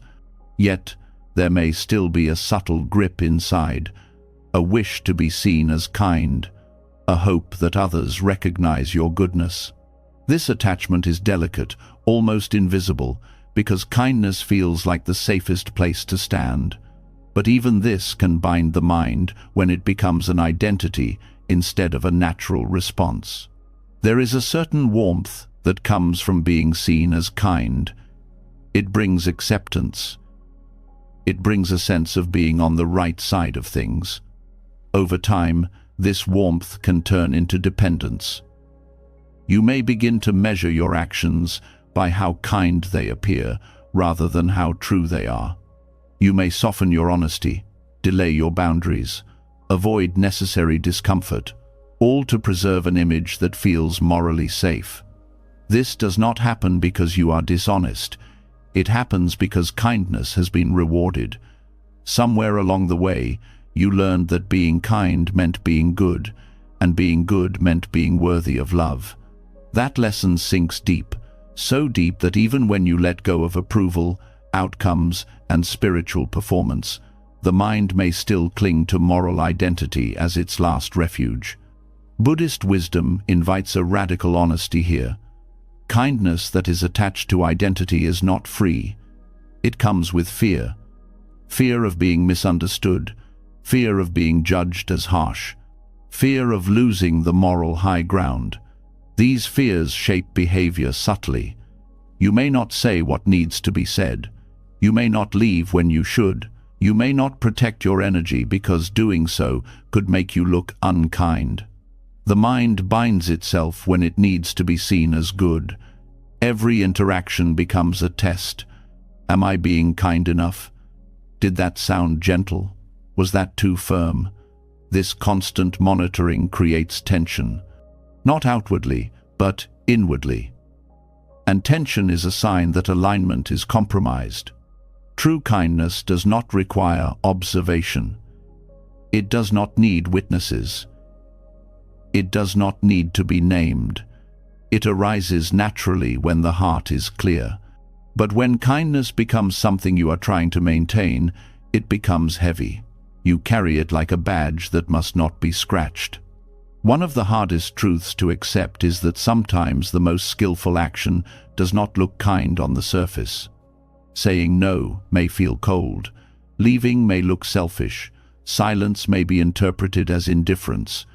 If your identity depends on being seen as kind, these actions become almost impossible, not because they are wrong, but because they threaten the image you are protecting. Attachment to moral identity also creates subtle judgment. When you see yourself as kind, you may unconsciously divide the world into kind and unkind, awake and asleep, conscious and unconscious. This division feeds separation. It keeps the ego alive under the appearance of virtue. Buddhist practice does not aim to make you morally superior.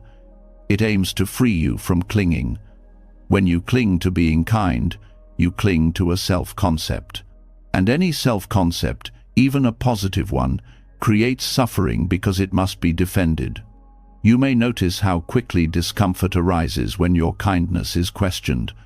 When someone accuses you of being selfish or uncaring, something tightens. The urge to explain returns. The urge to prove your good intentions resurfaces. This reaction reveals attachment. If kindness were free, misunderstanding would not shake you so deeply. Letting go of the need to be seen as kind does not make you cruel. It makes you honest. Honesty allows kindness to take many forms. Sometimes that form is warmth. Sometimes it is firmness. Sometimes it is distance. Sometimes it is refusal. There is a difference between kindness and niceness. Kindness seeks well-being.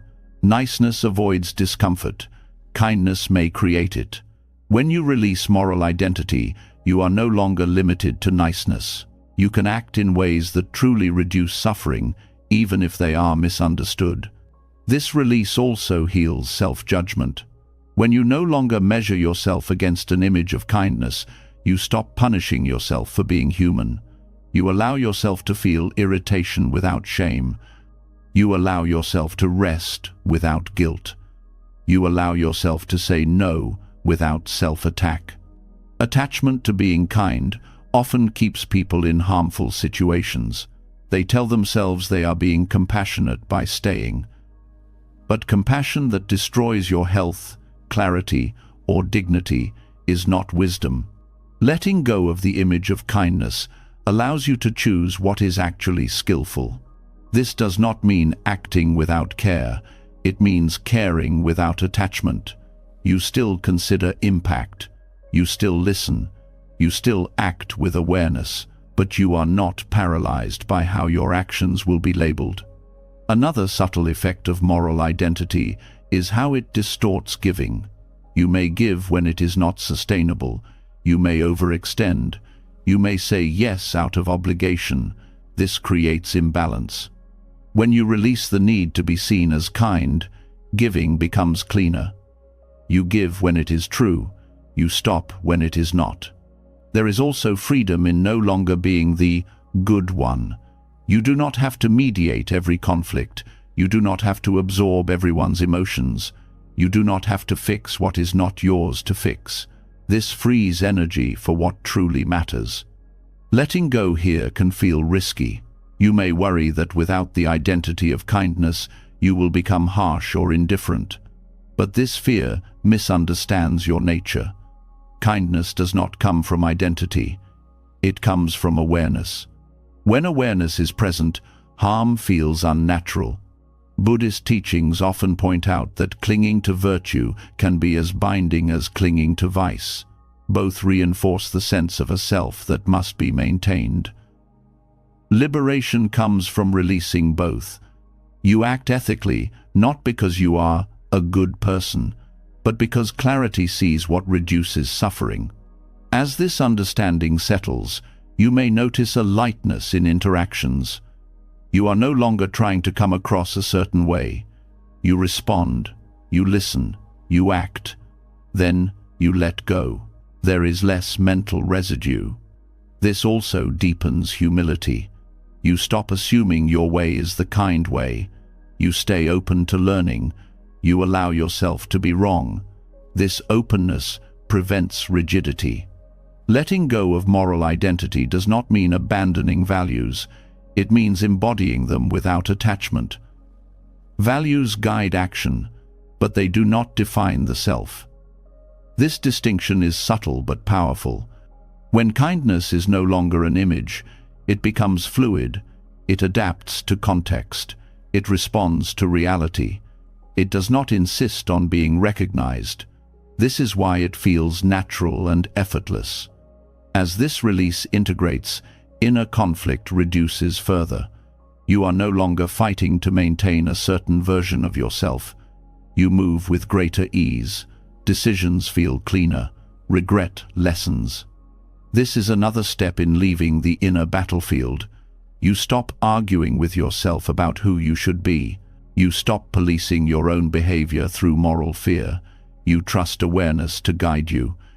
And when this trust deepens, something remarkable happens.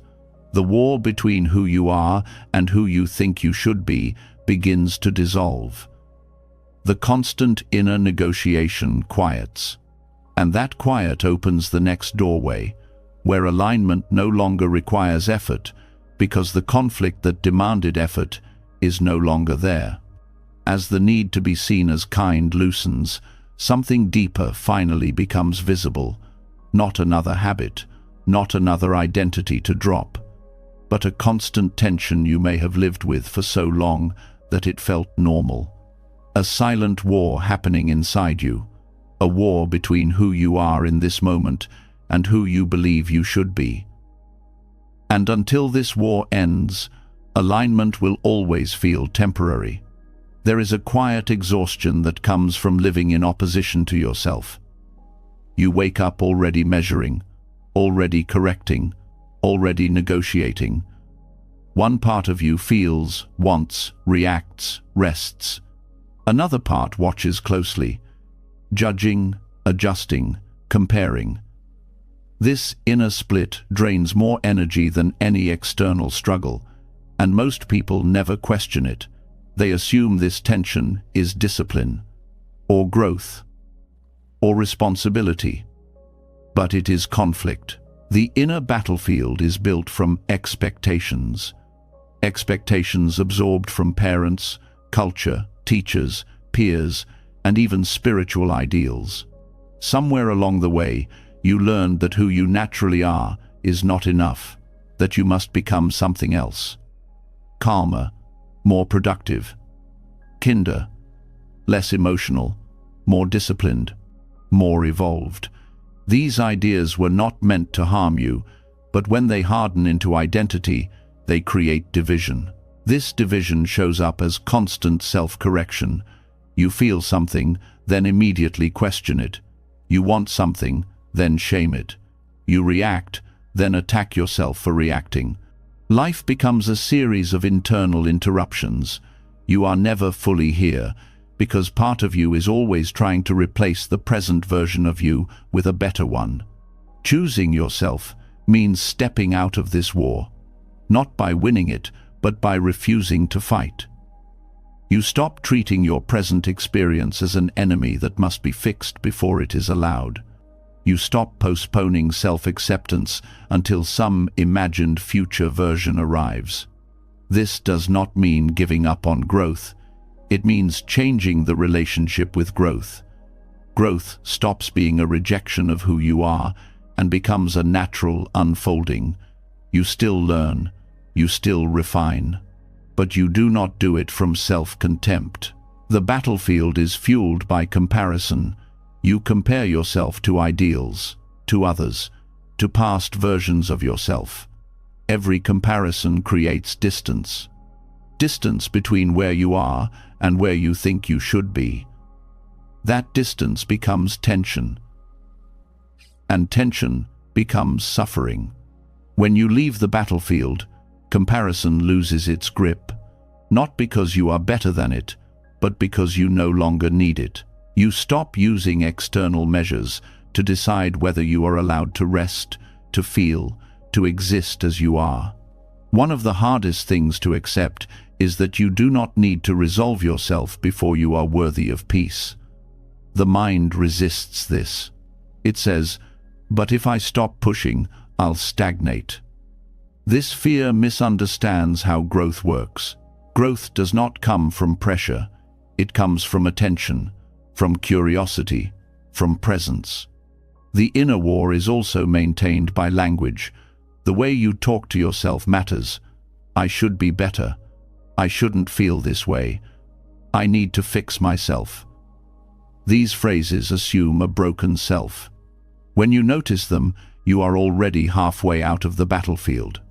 Leaving the inner battlefield begins with allowing your current experience to exist without immediate correction. You feel anger without labeling it failure. You feel sadness without trying to upgrade it into gratitude. You feel confusion without rushing toward clarity. This allowance does not trap you, it frees you. The war also shows up in productivity. Many people measure their worth by output. When they rest, guilt appears. When they slow down, self-criticism rises. This is the battlefield in action. Choosing yourself here means allowing rest to be rest, not preparation for doing more. Another layer of the battlefield is spiritual striving, the constant attempt to transcend human experience, to be above fear, desire, attachment. This striving creates a split between the spiritual ideal and the lived reality. When you leave the battlefield, spirituality becomes grounded. You stop trying to escape being human and start meeting it with awareness. This shift changes how you relate to mistakes. Mistakes stop being evidence that you are failing at being who you should be. They become part of learning. You correct without condemning. You adjust without collapsing. The battlefield also thrives on future projection. You live for the day when you will finally be enough, when you will finally arrive. That day never comes, because the mind always moves the target. Leaving the battlefield means stepping out of this endless postponement. You allow yourself to arrive here. This does not mean settling for less. It means settling into reality. And from reality, effective action becomes possible. You respond to what is actually happening instead of fighting what already is. One of the most healing moments is realizing that you do not need to earn your own acceptance. You have been trying to prove something to yourself. That proof is never sufficient because the judge is also the accuser. When you step out of that role, something softens. Ending the inner war also changes how you relate to others. When you are no longer fighting yourself, you stop projecting expectations outward. You become less controlling, less judgmental, more present. Not because you are trying to be better, but because tension has reduced. This practice also reveals how often self-improvement has been driven by fear. Fear of being unlovable. Fear of being left. Fear of being ordinary. When you see this, compassion naturally arises, not as an identity, but as a response. Choosing yourself means choosing peace over perfection. It means valuing alignment over image. It means allowing your life to be lived from the inside out, rather than from a set of standards imposed from outside. There will be moments when the battlefield tries to return. Old voices, old habits, old comparisons. This is not failure, it is conditioning surfacing. Each time you notice and choose not to engage, the battlefield loses ground. Leaving the inner war does not make you passive, it makes you effective. Energy once spent on self-conflict becomes available for presence, creativity, and care. You may notice a deep relief, a sense that you no longer have to monitor yourself constantly, that you can trust your awareness to guide you without force. This trust is the foundation for everything that follows, because once the inner war ends, boundaries become clearer, silence becomes safer, stillness becomes a refuge rather than a threat. And from that stillness, something new begins to function as a boundary, not a wall, not a defense, but a quiet presence that does not need to explain itself. That presence becomes the next refinement, where stillness itself protects you without effort. When the inner battlefield quiets, something unexpected happens. The mind no longer feels crowded with arguments, defenses, or corrections. There is space. And within that space, a new kind of strength begins to form, not loud, not forceful, almost invisible. This is where stillness stops being just a state of mind and starts becoming protection. Most people think boundaries must be spoken, explained, enforced. They picture firm words, clear rules, decisive actions, and sometimes those are needed. But there is another kind of boundary that works before words are required, a boundary that does not push away, but does not allow intrusion either. That boundary is inner silence. Stillness becomes a boundary when you no longer rush to respond to everything that touches you, when every comment, demand, or emotion from others no longer pulls you into reaction.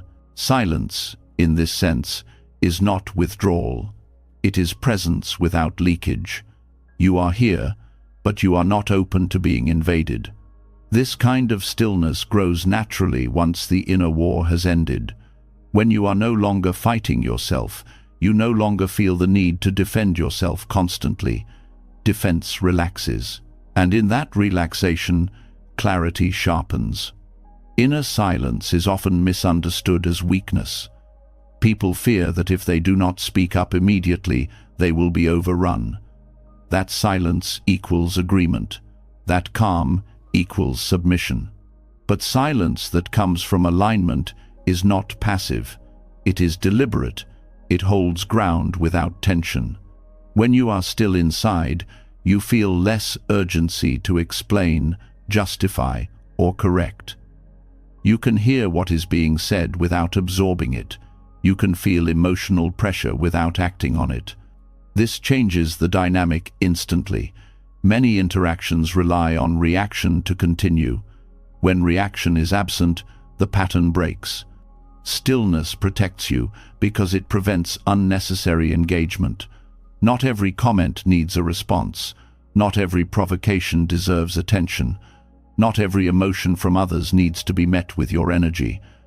Silence filters what enters your system. This is especially powerful in emotionally charged environments. When someone is agitated, controlling, or seeking a reaction, stillness can feel unsettling to them. Not because you are doing something wrong, but because you are no longer playing your assigned role. You are not escalating. You are not defending. You are not feeding the loop. Inner silence also protects you from your own habits. The habit of overthinking, of rehearsing conversations, of replaying moments. When stillness becomes familiar, the mind learns to rest sooner. Thoughts arise, but they do not take over. This conserves enormous energy. There is a bodily aspect to this boundary. When you are still inside, your posture changes. Your breath deepens. Your nervous system signals safety. Others can feel this, even if they do not understand it. Calm presence communicates without words. Stillness also refines listening. You hear what is said beneath the words. You notice tone, intention, and energy. This allows you to respond accurately rather than reflexively. Sometimes, the most protective response is no response at all. This does not mean suppressing expression. It means choosing expression consciously. When you speak from stillness, your words carry weight. They are fewer, clearer, and less reactive. You do not argue to be heard. You speak because it is true. One of the reasons stillness is such a powerful boundary is because it cannot be manipulated easily. People can push against words. They can debate reasons. They can challenge explanations. But silence rooted in clarity offers no handle. It does not escalate. It does not collapse. It simply remains. Stillness also prevents emotional contagion. In many relationships, emotions pass back and forth unconsciously. Someone brings anxiety, you absorb it. Someone brings anger, you mirror it. When you are still, emotions stop spreading automatically. You remain yourself. This is not emotional numbness. You still feel, but feeling does not turn into identification. You experience emotion without becoming it. This creates a buffer between experience and action. Inner silence also strengthens boundaries with time and attention. You stop feeling obligated to respond immediately. You stop filling every gap. You allow pauses. These pauses protect your mental space. They give you time to sense what is right before acting. As stillness becomes familiar, you may notice that fewer people try to cross your boundaries, not because you have become intimidating, but because your presence is clear. You are not available for chaos. You are not easily pulled. This clarity is felt. Stillness also protects your values. When you are calm inside, you are less likely to compromise under pressure. You can say no without aggression. You can say yes without fear. Decisions arise from alignment rather than urgency. There is also a deep self-trust that grows here. You trust that you do not need to manage everything. You trust that you can wait. This trust removes the panic that often leads to boundary violations. Many people fear stillness because it feels like nothing is happening. But stillness is full.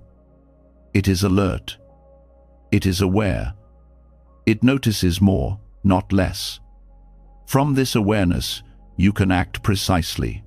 Stillness also allows you to tolerate discomfort without escaping it. When someone is unhappy with you, you can stay present without rushing to fix it. This does not make you uncaring. It makes you grounded. You allow others to have their experience without absorbing it as your responsibility. This kind of boundary is especially important for those who are sensitive, empathetic, or intuitive. Without stillness, sensitivity becomes overwhelm. With stillness, sensitivity becomes insight. Inner silence also changes how you relate to conflict. You no longer need to win or resolve everything immediately. You can let situations unfold. You can disengage when engagement is not skillful. This reduces unnecessary drama. Stillness is also protective because it keeps you connected to your body. When you are quiet inside, you notice subtle signals: tightness, ease, expansion. These signals guide you more accurately than mental analysis. There is also humility in stillness. You accept that you do not have to have an opinion on everything. You do not have to respond to every narrative. This humility keeps you free. As this boundary strengthens, you may notice a new simplicity in your life. Fewer conflicts, fewer explanations, less emotional residue after interactions. You recover faster. You rest more deeply. This does not mean life becomes silent. It means silence becomes available. and that availability changes everything. Stillness also prepares you for a deeper understanding of guilt. Because when you stop reacting and start holding silence, guilt often appears. Guilt for not responding, for not fixing, for not engaging. This guilt is not truth, it is conditioning. Learning to sit with that guilt without acting on it is another form of protection.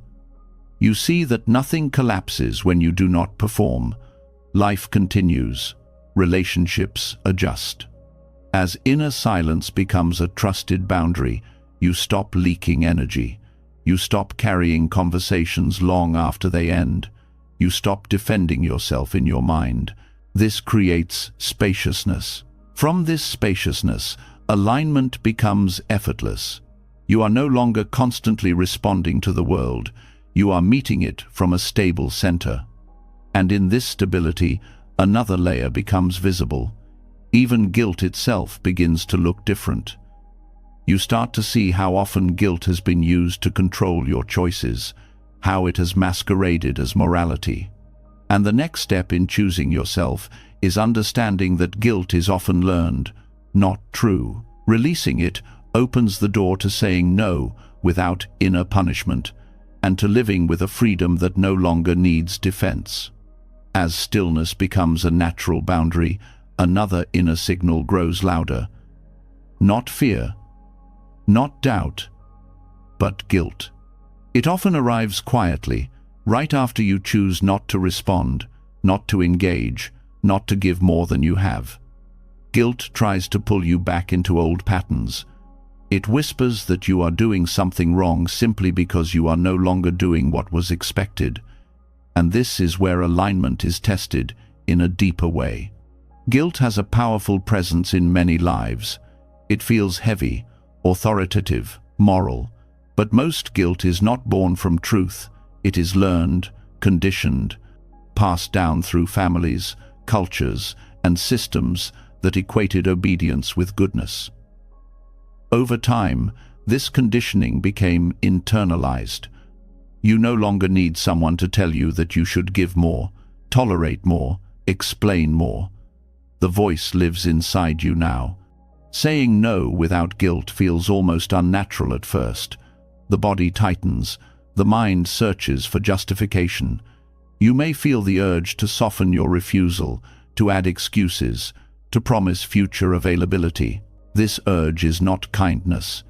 It is fear wearing polite clothing, fear of being judged, fear of being rejected, fear of being seen as selfish.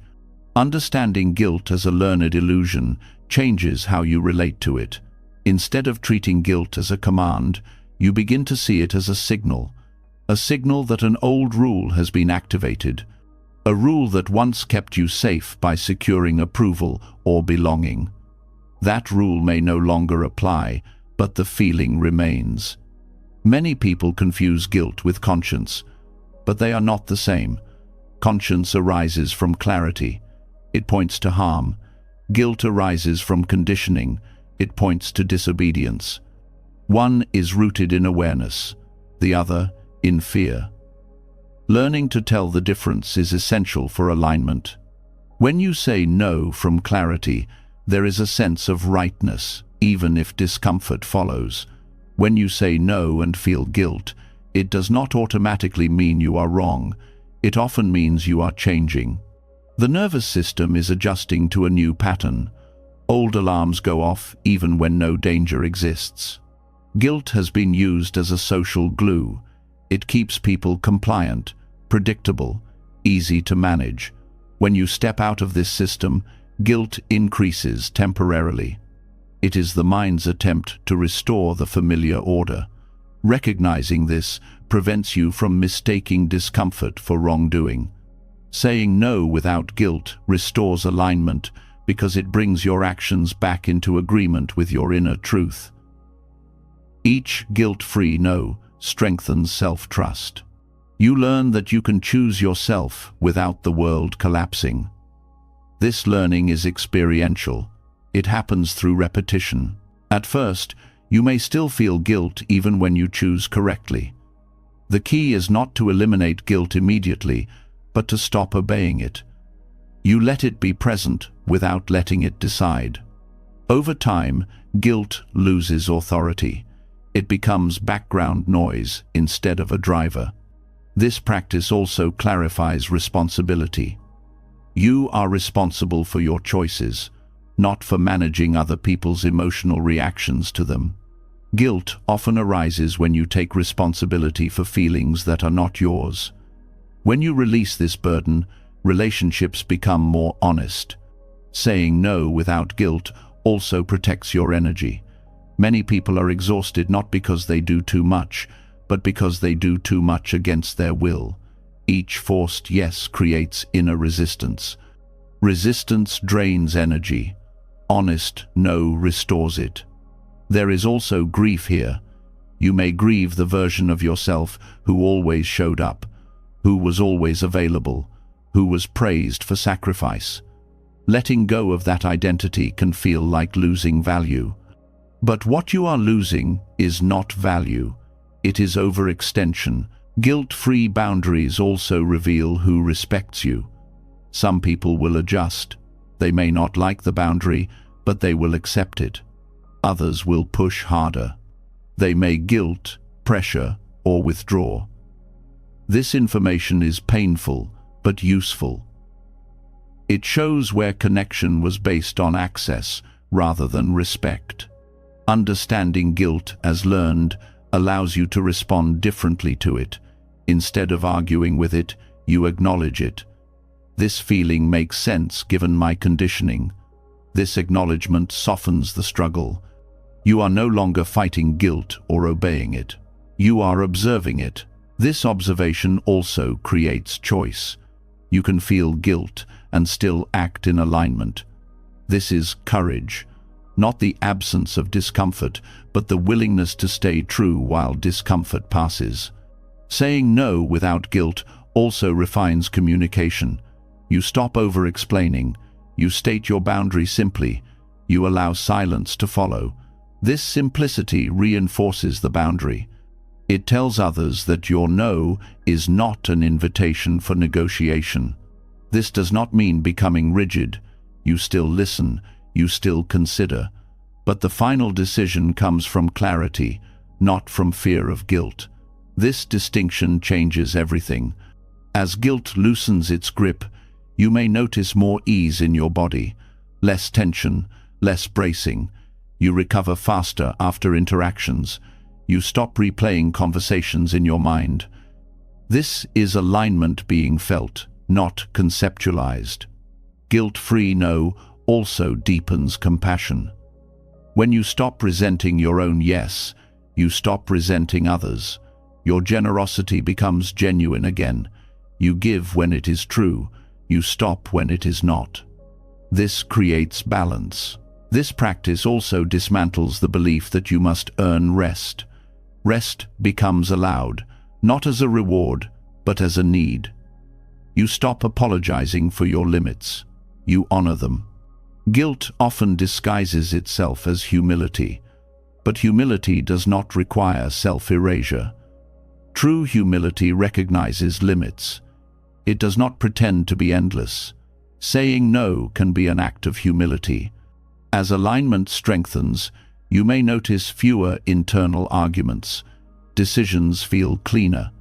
You may still feel emotional reactions, but they pass.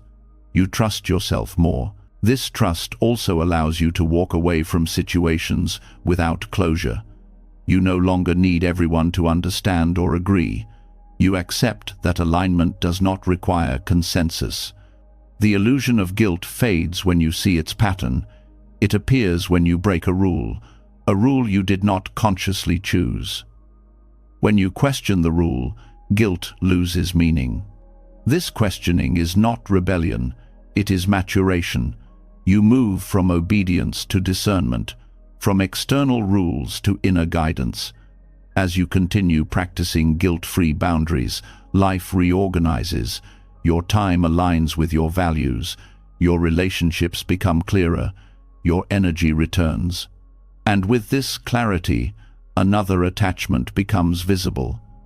the need for closure, the need to explain endings, the need to finish every story neatly. Letting go of guilt prepares you for this next release. Because sometimes the most aligned choice is to walk away without resolution, trusting that not everything needs to be completed in words for it to be complete in truth. As guilt loosens and saying no becomes cleaner, another expectation quietly rises to the surface. The expectation that every ending must be explained, that every separation must be processed together. That peace only comes after everything is understood, agreed upon, and wrapped in the right words. This belief feels reasonable. It feels mature, but it often keeps you tied to what you already know you need to leave. There is a deep discomfort many people feel around unfinished endings, a sense that something is wrong if there is no final conversation, no shared understanding, no mutual acknowledgement. The mind wants symmetry, it wants balance, it wants the story to make sense, and so it reaches backward, even when the body has already moved on. Closure feels like relief because it promises certainty. It promises that once everything is said, the pain will stop.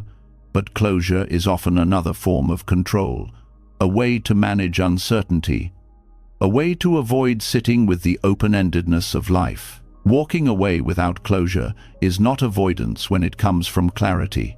It is discernment. It is recognizing when further engagement will not bring truth, only repetition. It is seeing that some conversations are not unfinished because they were interrupted, but because they were never capable of delivering what you hoped for. Many people seek closure from those who cannot give it, people who lack awareness, people who avoid responsibility, people who rewrite reality to protect themselves. Expecting closure from them is not realistic. It keeps you negotiating with the past instead of living in the present. The Dharma of walking away without closure teaches that completion does not always require agreement. It does not always require explanation. It does not always require mutual understanding. Sometimes, completion happens the moment you stop participating. This is difficult because the mind equates completion with dialogue, with resolution, with emotional neatness. But life is not always neat. Some lessons end without ceremony.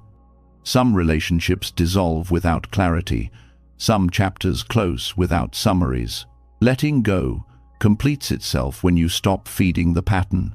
You stop asking the same questions. You stop revisiting the same moments.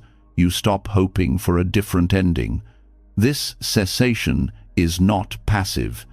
It is an active release of attention. There is also fear tied to walking away without closure.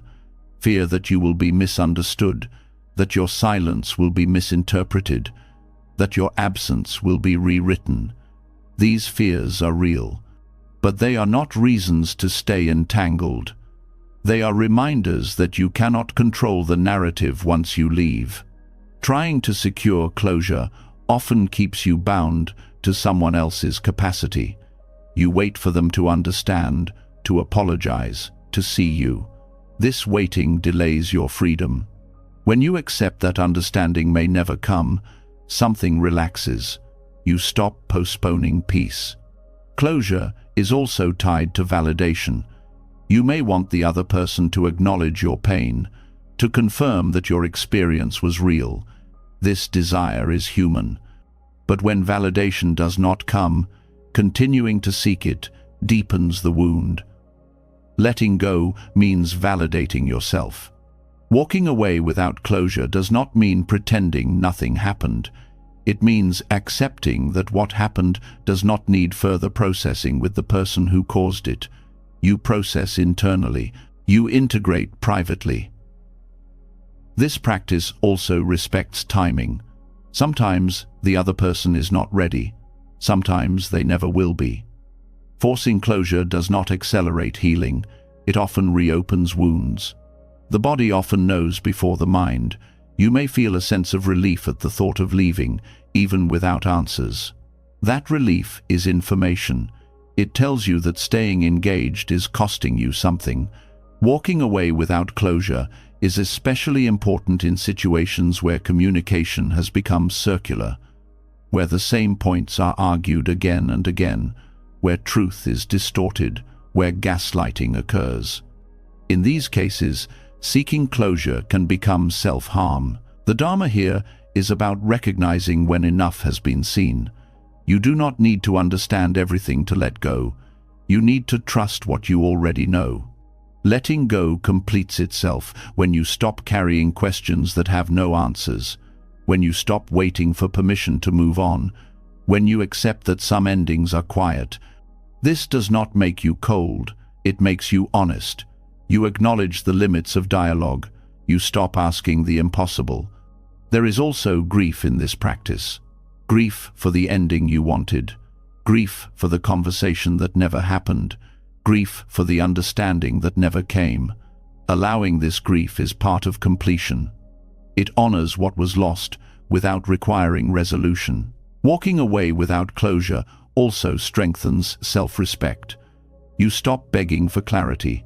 You stop chasing explanations. You stand in your experience without needing it to be mirrored. This practice changes how you relate to memory. Memories lose their charge when they are no longer revisited with questions. They become part of your history, not your present. There is also humility here. You accept that you do not need to know everything, that life does not owe you explanations, that peace can exist alongside unanswered questions. Walking away without closure does not mean cutting off emotions. You still feel, but you do not act on every feeling. You allow emotions to pass without turning them into action. This is not suppression, it is discernment. You choose what deserves your energy. As this becomes integrated, you may notice fewer urges to reopen old conversations, fewer fantasies about saying the perfect thing, fewer mental rehearsals. The mind begins to rest. Letting go completes itself when attention returns to the present, when you invest energy in what is alive now rather than what is already over. This also creates space for new experiences. When you stop carrying unfinished business, you become available, not because you are healed perfectly, but because you are no longer stuck. Walking away without closure is an act of trust. Trust that you can carry ambiguity. Trust that you do not need every answer to live well. This trust also reduces fear of endings. You realize that you can survive incomplete conclusions, that life continues, that peace is not fragile. As you practice this, you may notice a shift in how you approach choices. You stop over-negotiating. You stop delaying exits. You trust your timing. This does not mean leaving at the first discomfort. It means leaving when clarity is present, even if words are not. The Dharma here is simple but deep. Not everything needs to be finished in language. Some things finish when you stop holding them. And as you stop holding the past, another fear begins to dissolve. The fear of missing out. The fear that letting go means losing something essential. The next step is discovering that freedom does not come from holding more options, but from releasing the inner demands that keep you restless. As unfinished endings lose their grip and you stop waiting for every door to close neatly, another fear often steps forward. It is quieter than panic, but more persistent. A fear that whispers you might be leaving something important behind. A fear that says, if you let go, you might miss the moment that was meant for you. This is the fear of missing out. And it has less to do with life offering too little, and more to do with the mind demanding too much. Fear of missing out is not really about events, people, or opportunities. It is about distrust. Distrust in your timing, distrust in your choices, distrust in the idea that life can unfold well without constant monitoring. It keeps your attention split. Part of you is here, another part is scanning elsewhere, wondering if something better is happening without you. This fear becomes stronger in a world full of options, more paths, more possibilities, more visibility into other people's lives. The mind interprets this abundance as pressure. If there are so many choices, choosing one feels like losing all the others. Non-attachment begins to dissolve this pressure by changing how you relate to choice itself.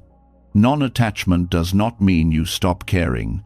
It means you stop believing that happiness is hiding somewhere else. It means trusting that what is meant to be lived does not require frantic grasping. When this trust grows, the fear of missing out begins to soften, because you are no longer treating life like a competition you must keep up with. Fear of missing out thrives on comparison. You compare your current moment with imagined alternatives. Someone else's success, someone else's joy, someone else's path. These comparisons are incomplete. You see highlights without context, outcomes without cost. When you attach to these images, your present moment feels insufficient. Non-attachment breaks this spell by bringing attention back to what is actually happening.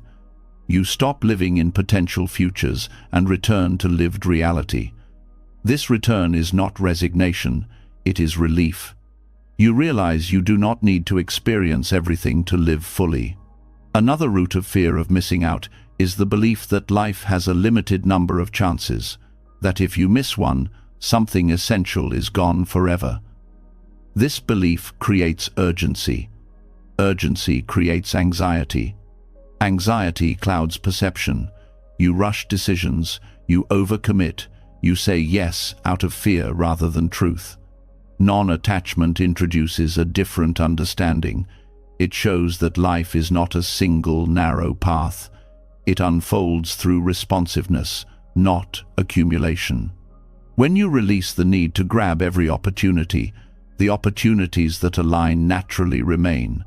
Fear of missing out also keeps people from resting. Even rest feels suspicious. The mind says you should be doing something. Networking, learning, improving, catching up. Non-attachment allows rest to be complete. You rest without scanning for what you might be missing. This deepens recovery and clarity. There is also a deeper emotional layer here.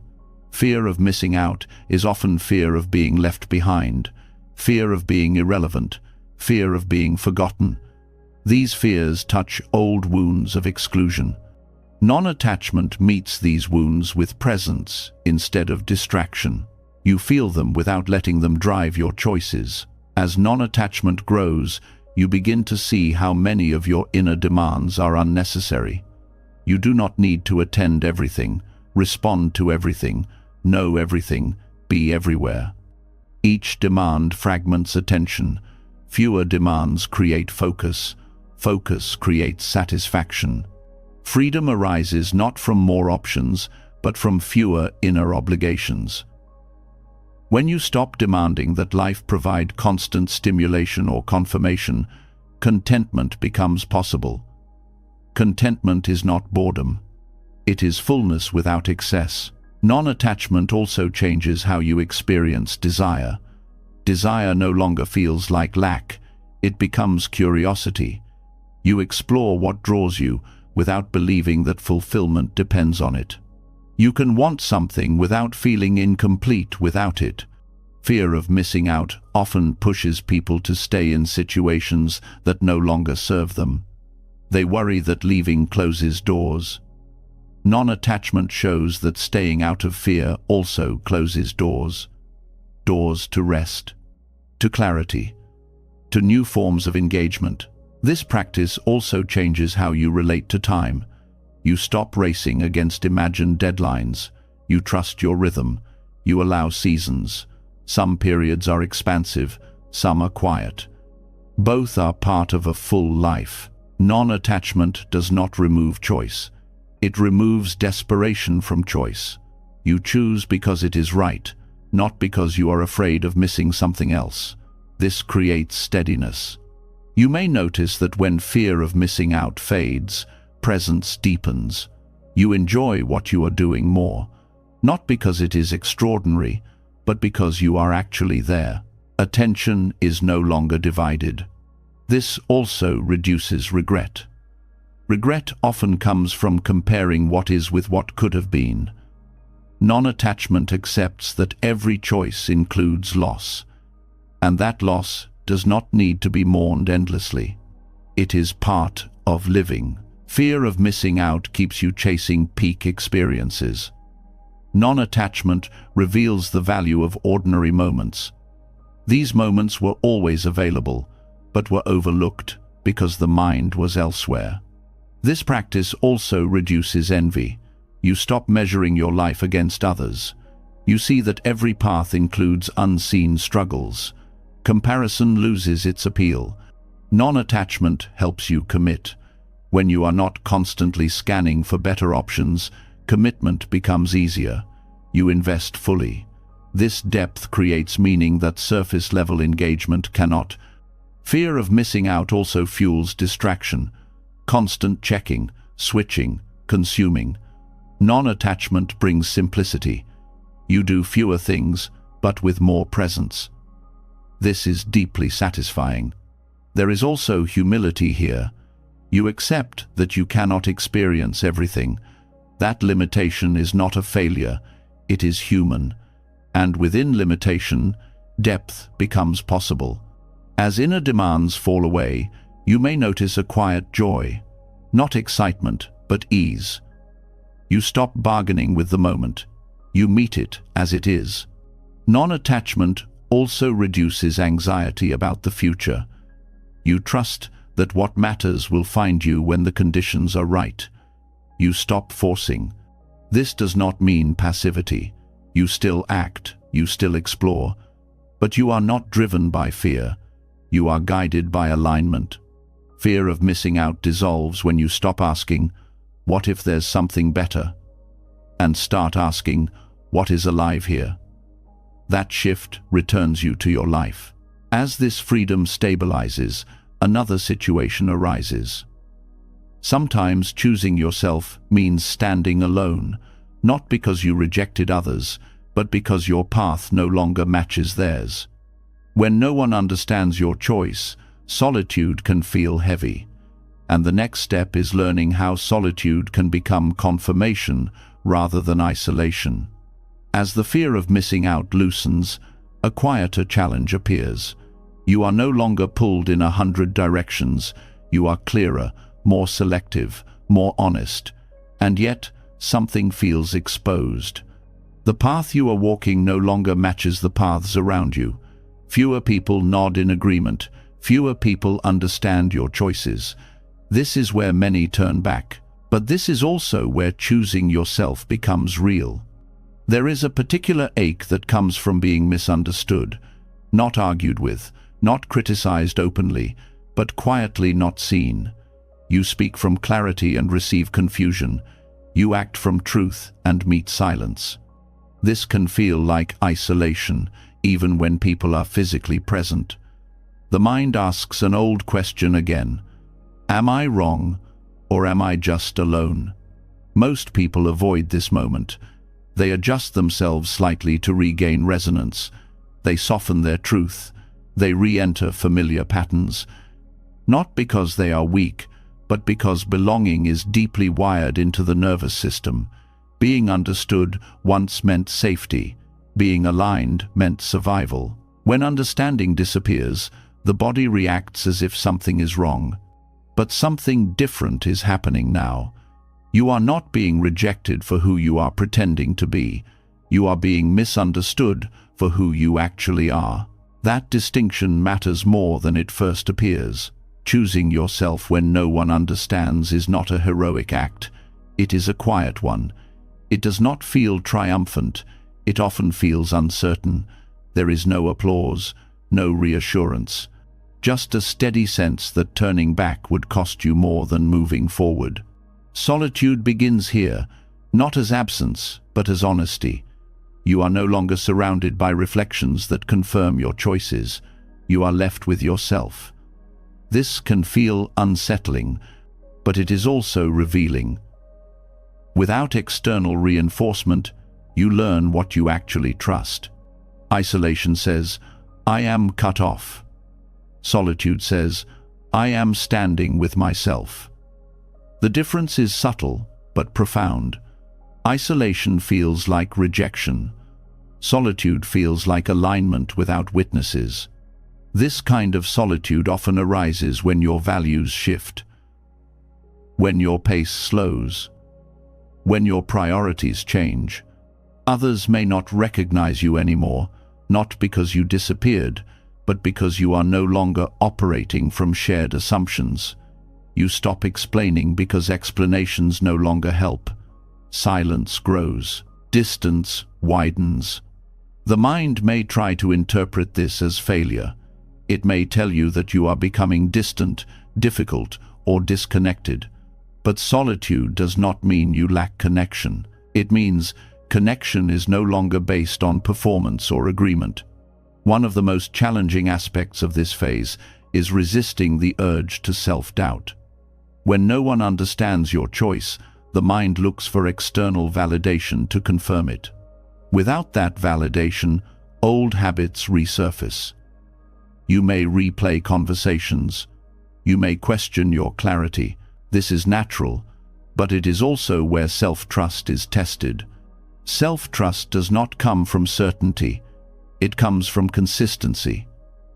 You notice that when you act in alignment, even without understanding from others, your body feels calmer, your sleep improves, your thoughts slow. These signals matter more than approval. Solitude becomes confirmation when you notice that peace is present even in the absence of agreement. Not constant peace, not bliss, but a quiet steadiness, a sense that you are not at war with yourself. Many people confuse solitude with loneliness. Loneliness is the pain of wanting connection but feeling cut off. Solitude is the space where you are connected inwardly and not forcing outward resonance. Loneliness seeks escape. Solitude allows listening. In solitude, you begin to hear yourself more clearly. Not the anxious voice, but the grounded one. You notice subtle preferences, honest limits, natural rhythms. These were often drowned out by the noise of consensus. Choosing yourself in this way also reveals how often you relied on being understood to feel real. When understanding disappears, you realize how much of your identity was reflected rather than lived. Solitude strips that away gently, leaving what is actually yours. This does not mean you stop caring about others. It means you stop requiring them to mirror your truth back to you. You let your experience stand on its own. This is maturity, not withdrawal. Solitude also teaches patience. You stop rushing to be seen. You allow time to pass without trying to fill it with explanation. Over time, some people may come to understand, others may not. Both outcomes become acceptable. There is also grief here. Grief for shared language that no longer works, for relationships that once felt easy, for versions of yourself that fit more comfortably into certain spaces. Allowing this grief prevents bitterness. It keeps the heart open without pulling you back into compromise. Choosing yourself when misunderstood also reshapes humility. You stop assuming that your path must make sense to others. You accept that clarity does not require consensus. This humility prevents arrogance. You are not claiming superiority. You are simply honoring alignment. Solitude also refines discernment. You become more selective about where you share your inner world. Not everyone needs access. Not everyone will understand. You stop oversharing in hopes of being validated. You share when there is receptivity. This protects your energy. Being misunderstood repeatedly can be draining if you keep offering explanations. Solitude allows recovery. It lets you conserve emotional resources. Another shift happens here. You begin to see solitude not as a gap to be filled, but as a space to be lived in. You become comfortable being with yourself without distraction. This comfort is rare, and it changes how you approach relationships. When you are at ease in solitude, you stop clinging to connection out of fear. You choose connection out of resonance. This creates healthier relationships, less need, more mutual respect. Solitude also supports creativity. Without constant feedback, ideas develop more honestly. You are not shaping them for acceptance. You let them mature internally before sharing. There is also spiritual depth in solitude. Many insights arise only when the noise of agreement fades. You see patterns more clearly. You sense direction without needing confirmation. This is not isolation. It is attunement. Choosing yourself in this way requires courage, but not dramatic courage. It requires the courage to stay when nothing reassures you, to continue without applause, to trust your internal compass. This does not mean you reject community.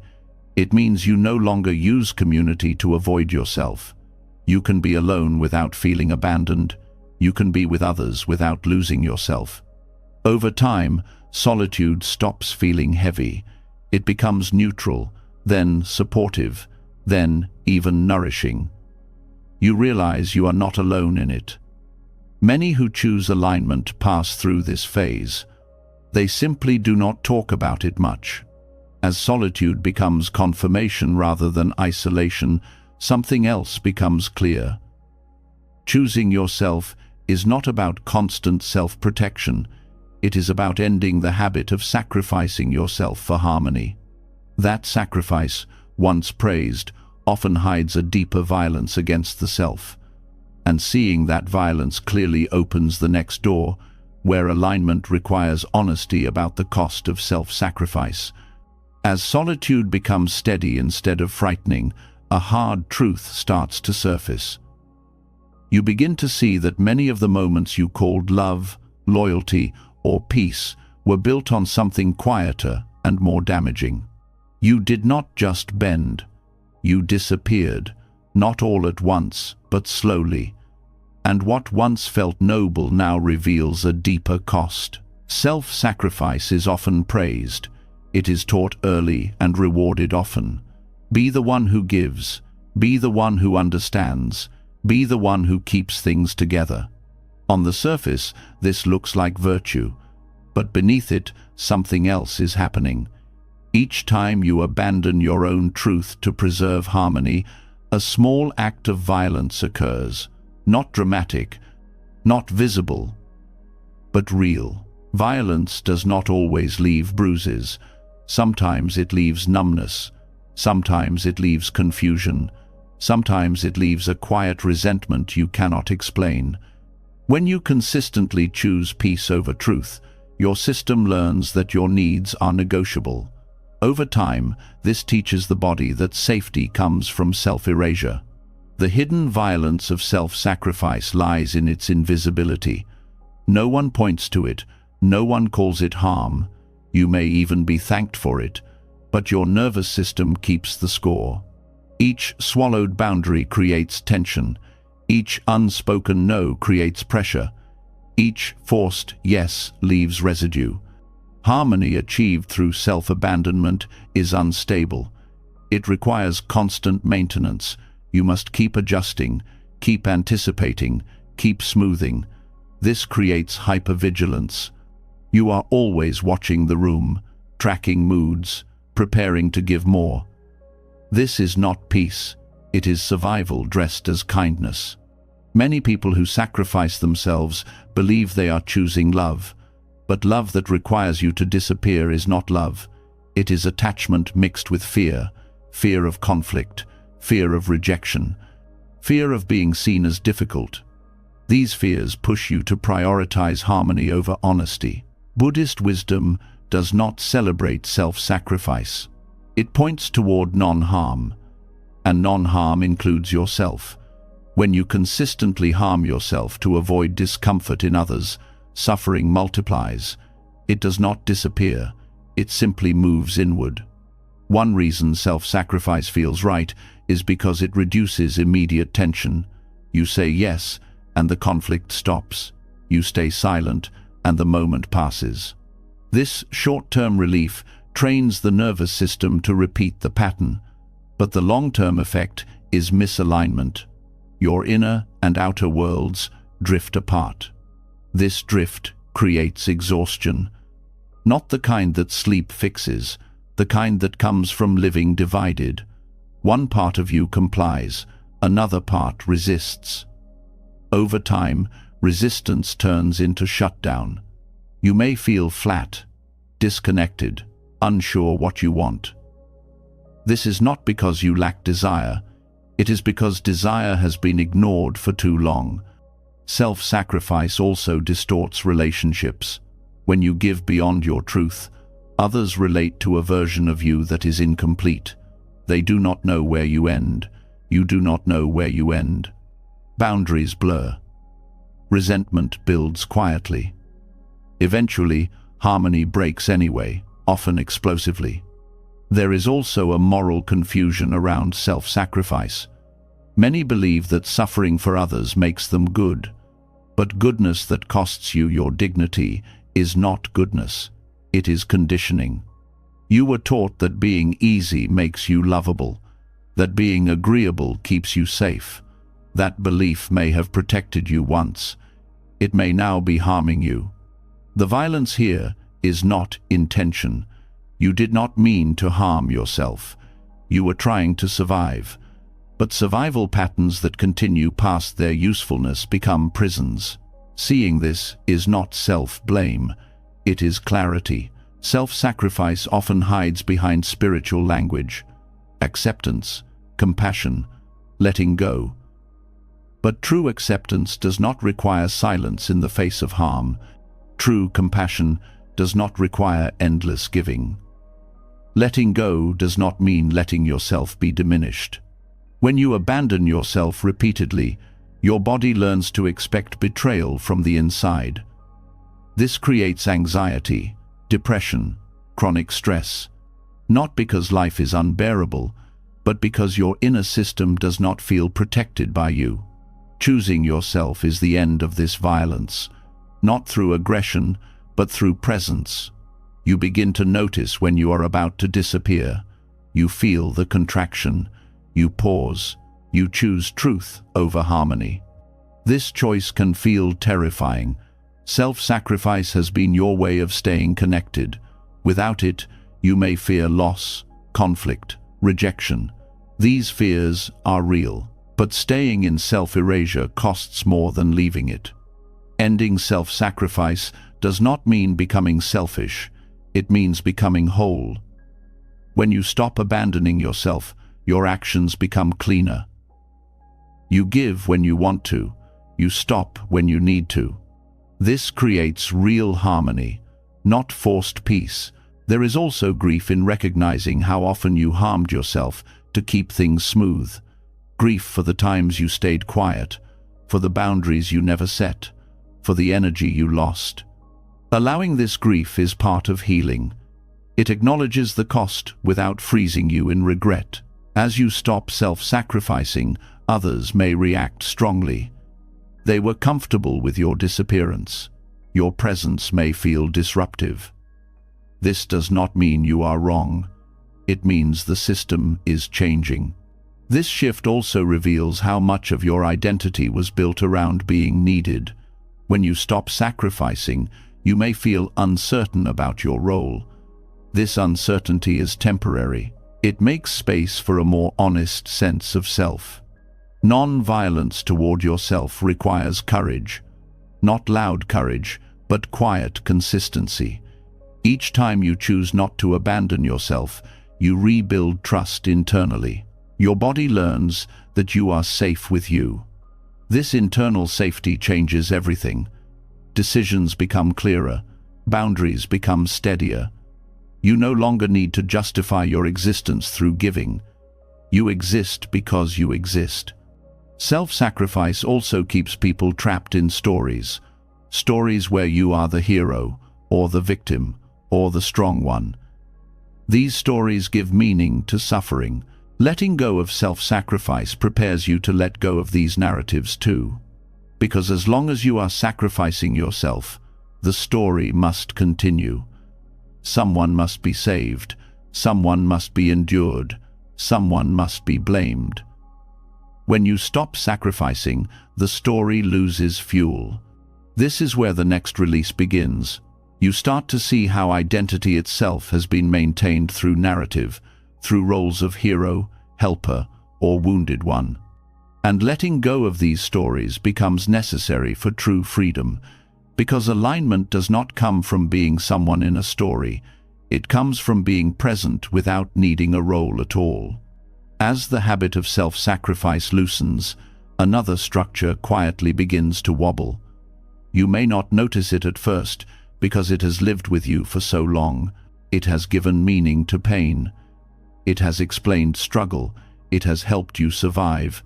And yet, it is also one of the deepest sources of suffering you still carry. This is the story you tell about who you are in the world.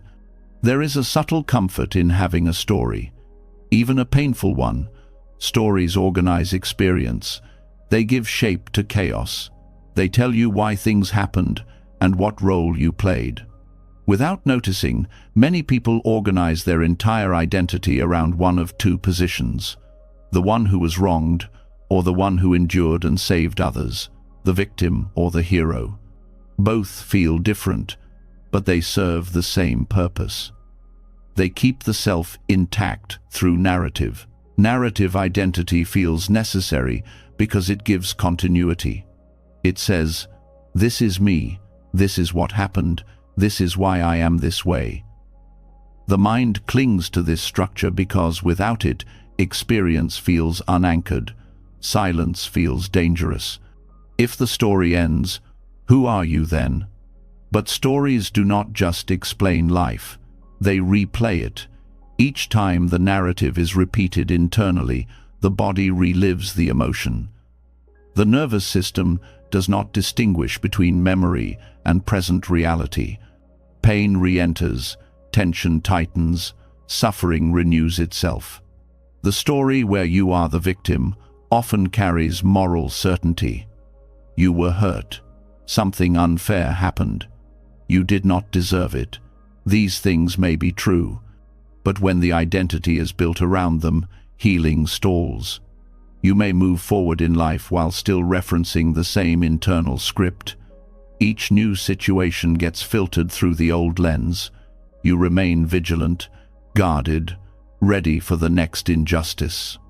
The story where you are the hero feels more empowering, but it has its own cost. You were the strong one, the responsible one, the one who held everything together. This story gives meaning to endurance, but it also traps you in over-functioning.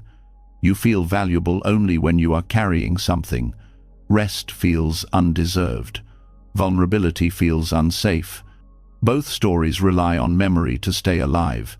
They need repetition, they need explanation, they need retelling, and the mind is very skilled at keeping them going, especially in quiet moments. When the external noise fades, the internal narrator steps forward. Letting go of these stories does not mean denying what happened. It means recognizing that the story is not the event. It is a mental construction layered on top of experience, useful at times, harmful when mistaken for identity. Narrative identity keeps suffering alive because it keeps the past present. It insists that the meaning of what happened must be preserved. It tells you that letting go would erase truth, invalidate pain, or dishonor survival. But this is another misunderstanding. Truth does not require repetition. Survival does not require storytelling forever. Silence is threatening to narrative identity because silence does not reinforce roles. In silence, there is no hero, no victim, no explanation. There is just experience, sensation, breath, presence. And in that presence, suffering loses structure. This is why many people avoid silence. Not external silence, but inner silence. The kind where you stop narrating your life, stop interpreting every feeling, stop positioning yourself inside a story. When the narration stops, something unfamiliar appears. Space. At first, this space can feel empty, disorienting. Without the story, you may not know how to relate to yourself. This is normal. The mind has been leaning on narrative for stability. Removing it creates wobble. But this wobble is not collapse, it is recalibration. Letting go of the hero or victim story does not happen through force. You do not argue with the narrative, you simply stop feeding it. When the story arises, you notice it as a thought, not a truth. You return attention to the present moment, again and again. Over time, the story weakens, not because it is disproven, but because it is no longer necessary. You no longer need it to explain your worth or justify your boundaries. You no longer need it to make sense of every feeling. This shift also changes how you relate to others. When you drop the victim story, you stop unconsciously looking for confirmation that the world is against you. When you drop the hero story, you stop positioning yourself as the fixer or the strong one. Relationships become more equal, less charged. There is also grief here, grief for the identity you carried, for the meaning you extracted from pain, for the role that once helped you survive. Allowing this grief honors the past without chaining you to it. Narrative identity often disguises itself as self-understanding. You may think that repeating the story is insight, but insight that does not release suffering is incomplete. True understanding creates spaciousness. It reduces identification. It does not tighten it. Silence ends the story, not by erasing memory, but by ending obsession. Memory becomes memory, not identity. Experience becomes something that happened, not something you are. This silence is not blank, it is alive. It contains sensation, awareness, and choice. In silence, you respond to what is happening now, instead of reacting from what happened then. Letting go of narrative also reduces blame. When there is no story to defend, you no longer need someone to be wrong. You no longer need yourself to be exceptional or wounded. You see causes and conditions instead of villains and heroes. This does not mean excusing harm. It means not building your selfhood around it. You can hold boundaries without carrying a narrative. You can remember without reliving. Narrative identity also limits possibility. When you believe, "This is who I am because this happened," growth becomes constrained. Silence reopens possibility. Without a script, you can respond freshly. There is humility in this release. You accept that life does not need to make sense in story form to be lived well. You accept that you are not the center of every unfolding. This humility brings relief. As the story loosens, mental noise decreases. You stop rehearsing explanations. You stop justifying your feelings. You stop arguing internally. Energy returns. This energy does not rush outward, it settles. You become more present, less defensive, less reactive. You listen more, you speak more simply.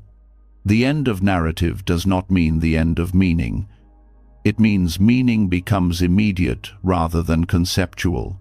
You find meaning in being present, not in interpreting yourself endlessly. When silence becomes familiar, suffering loses its stage. It has nothing to perform on. Pain may still arise, but it passes. It does not need a role. This is one of the deepest forms of freedom. You stop being someone in a story and start being awareness, experiencing life. This awareness is not dramatic. It is ordinary, and it is enough. As this silence stabilizes, something else becomes clear. When you are no longer narrating, you no longer need to persuade. You no longer need to be seen a certain way. External approval begins to lose relevance. And when approval no longer governs your choices, a new kind of peace appears, one that does not require explanation, defense, or validation. As the old story loses its voice, something feels almost unsettling at first. There is less to defend, less to explain, less to replay. And in that quiet, you start to notice a new kind of stability. It doesn't come from winning arguments or being understood. It comes from standing in awareness so fully that persuasion starts to feel unnecessary. This is where the hunger for approval begins to fade, not because you forced it to, but because it no longer fits the person you are becoming. There is a specific ache that approval once covered up, a small emptiness you tried to fill with being liked, being chosen, being seen as good, being seen as right. Even when you stopped chasing outcomes, even when you stopped performing spiritually, approval could still sneak in as the final question. Do they agree with me now? But when narrative identity quiets down, you begin to see how exhausting that question has been. You were living as if your piece needed a signature from someone else. Here is the emotional truth most people avoid. Seeking approval is not just wanting to be liked. It is wanting to feel safe. It is wanting relief from the fear of being alone in your choices. It is wanting someone to say, yes, you are allowed. And the reason this is so powerful is because the mind is trained to treat social acceptance as survival. Even if your life is stable, your nervous system may still act like rejection is danger. Inner alignment changes this from the inside out. When you are aligned, you don't need permission to be real. You don't need applause to trust your own experience. You don't need agreement to feel steady. You may still prefer harmony, but you stop bargaining for it. The need to persuade begins to fall away because you are no longer trying to secure your identity through other people's eyes. Persuasion is often a hidden form of fear. It is the attempt to control how you are seen so you don't feel the pain of misunderstanding. It is not always manipulative. Sometimes it looks like just explaining. Sometimes it looks like making sure they understand. But beneath it, the body is tense, the heart is bracing, the mind is scanning for signs of rejection. When you are rooted in awareness, you can feel this tension clearly, and you stop feeding it. This is where peace replaces persuasion. Peace does not argue for itself. It does not chase. It does not perform. It stands. And because it stands, it becomes visible. Not as an image, but as an energy. People can sense when someone is not seeking their approval. It changes the entire dynamic. Conversations become simpler because you are not trying to win a position. You are simply speaking from what is true. Inner alignment does not mean you never care what people think. It means what people think is no longer the foundation of your self-respect. You still listen. You still consider feedback. You still reflect. But you do not collapse when someone disagrees. Disagreement becomes part of life, not a threat to your worth. A strong sign you are becoming aligned is how quickly you recover from being misunderstood. In the past, misunderstanding might have haunted you for hours. You replayed the conversation. You wrote speeches in your head. You tried to fix the story. Now, you still feel the sting, but it passes faster. Not because you are cold, but because you are no longer hooked into proving yourself. Being rooted in awareness means you notice your own internal movements as they happen. You notice the urge to defend. You notice the impulse to explain. You notice the small panic that says, "Correct this now." And instead of obeying it, you pause. You let the urge rise and fall like a wave. This is the practice. You don't need to fight the urge. You just don't build a life around it. What makes approval irrelevant is not arrogance, it is wholeness. Arrogance says, "I don't need anyone." Wholeness says, "I can be with people without needing them to confirm me." That difference matters. One isolates, the other frees. When inner alignment grows, you stop trying to be seen as a certain type of person. You stop curating your tone so nobody feels uncomfortable. You stop shaping your truth into something easier to accept. You still speak with care, but you don't dilute yourself. This is where the nervous system begins to relax in a deeper way. Because the body senses when you are being real, and it also senses when you are performing. External approval becomes less relevant because you begin to value inner congruence more than social comfort. Congruence means your actions match your truth, not your mood, not your fear, not your image, but your truth. When you live this way, you start to feel clean inside, less residue, less regret, less inner noise. That clean feeling becomes more satisfying than praise. This also changes the kind of relationships you attract and maintain. When you are approval-seeking, you often bond through performance. You give what people want, you mirror, you accommodate. You become easy. When you are aligned, you bond through honesty. Some people won't like that. Some connections will fade. But the ones that remain feel more stable because they are not built on you disappearing. One painful part of this shift is realizing how many times you accepted less than respect because you wanted to be liked. You stayed in conversations that drained you. You tolerated subtle disrespect. You laughed at things that hurt. You nodded when you disagreed. Alignment exposes these moments not to shame you, but to free you. You begin to realize you don't need to earn basic dignity through being pleasant. Inner alignment also changes your relationship with conflict. Approval-seeking makes conflict feel like danger because disagreement threatens belonging. Alignment makes conflict feel like information. You can disagree without panicking. You can set boundaries without apologizing for existing. You can let tension be present without trying to fix it immediately. This is a major sign of emotional maturity. Another way approval loses power is that you stop living for later. You stop thinking, once they understand me, then I can relax. You stop postponing peace until someone validates your choice. You relax now because your nervous system learns a new rule. My truth is enough to stand on. This is not stubbornness, it is stability. Rooted awareness also brings a kind of quiet courage. Courage not to argue, courage not to convince, courage to let someone think what they think. This is difficult because the ego wants the last word. The ego wants to be seen correctly. But awareness has a different priority. Awareness wants peace. Not fake peace, but real peace, the kind that doesn't depend on controlling perception. You begin to understand that people's reactions are shaped by their conditioning, their wounds, their fears, their expectations. You cannot speak in a way that guarantees understanding. Even if your words are perfect, someone can still misinterpret you. When you accept this, you stop trying to engineer the outcome of being understood. You communicate, then you release. This is where inner alignment becomes a kind of freedom that feels almost unfair.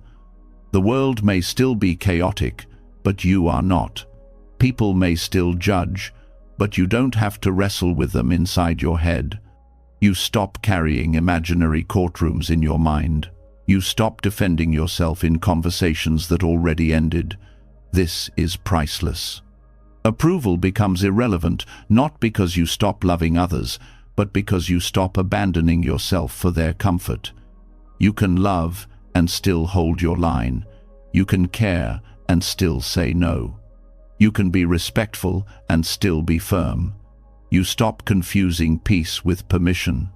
There is also a subtle spiritual truth here.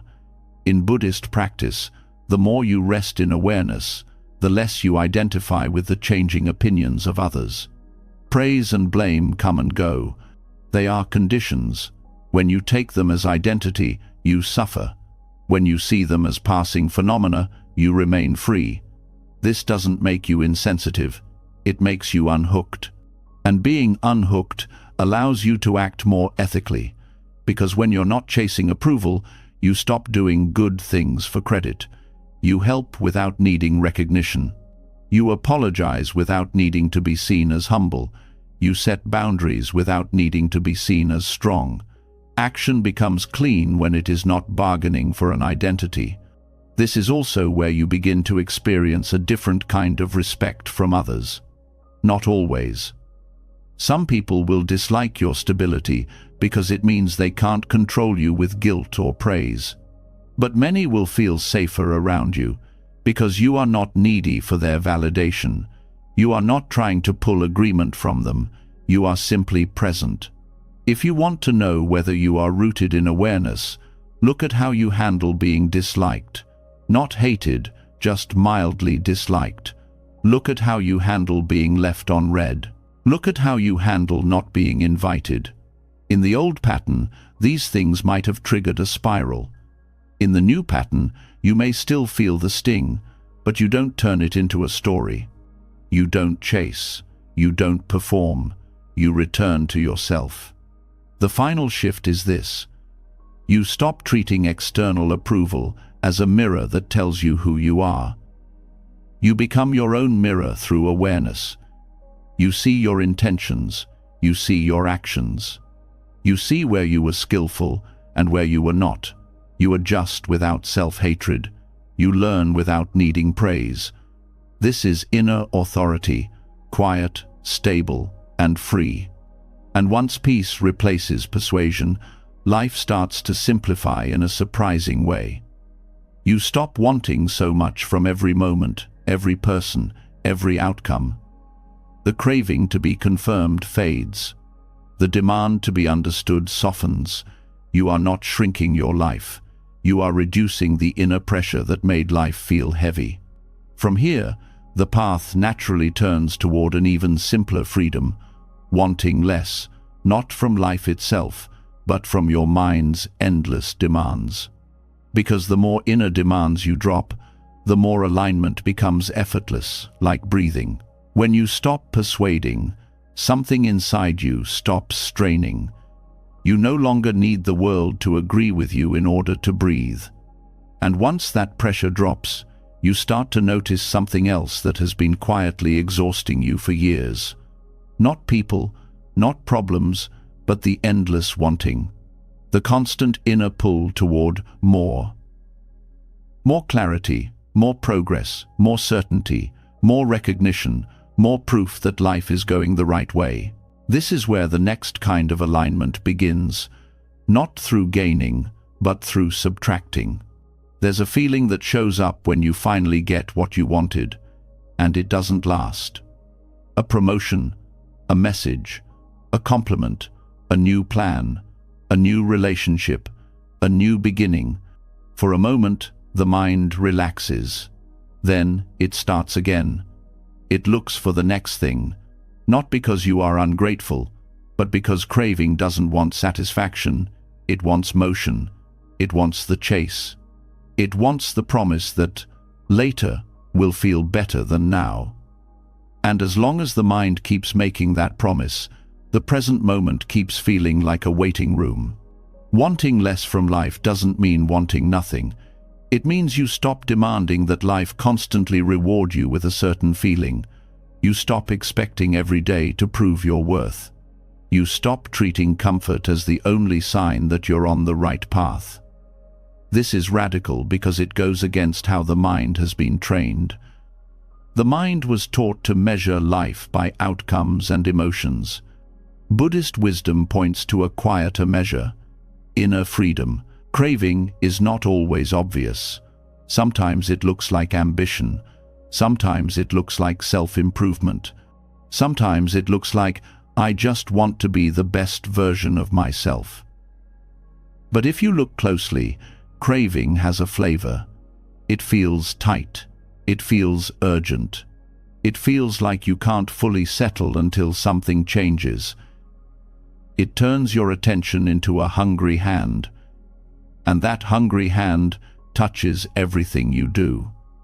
Even rest becomes a tool. Even meditation becomes a project. Even love becomes a demand. Reducing inner craving doesn't require you to move to a mountain. It requires you to notice how often your mind says, "This moment is not enough." That sentence is the root of so much suffering. Not because the moment is always perfect, but because the refusal to be here multiplies pain. You can have a hard day and still be present. You can feel grief and still be here. You can face uncertainty and still be here.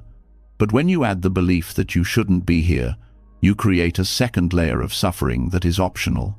When you want less, you stop stacking layers. You experience life more directly. You don't need to make the moment into a problem that must be solved before you're allowed to be okay. This is where reality begins to reorganize without effort, not because the world changes instantly, but because your relationship to it changes. You stop pulling life through the filter of constant demand, and suddenly life feels lighter without becoming smaller. Craving is exhausting because it creates a mental debt. It makes you feel like you're behind where you should be, behind what others are doing, behind your own expectations.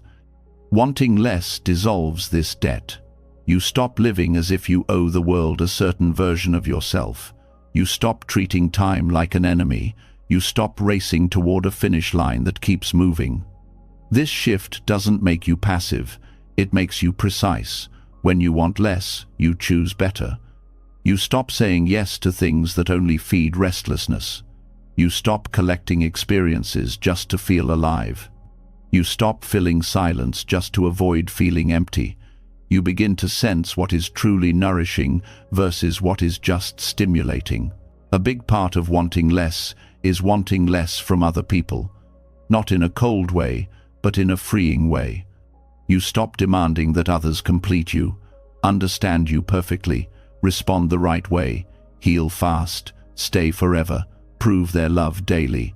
Those demands create tension in relationships. They turn love into a contract. When you want less from people, you give relationships room to breathe. You stop gripping, you stop chasing, you stop testing. You become easier to be around because you are no longer trying to extract something from every interaction. This doesn't mean you accept disrespect. It means you stop trying to squeeze security out of what cannot provide it. If someone cannot show up, wanting more from them won't change that. It will only keep you in pain. Wanting less is not settling.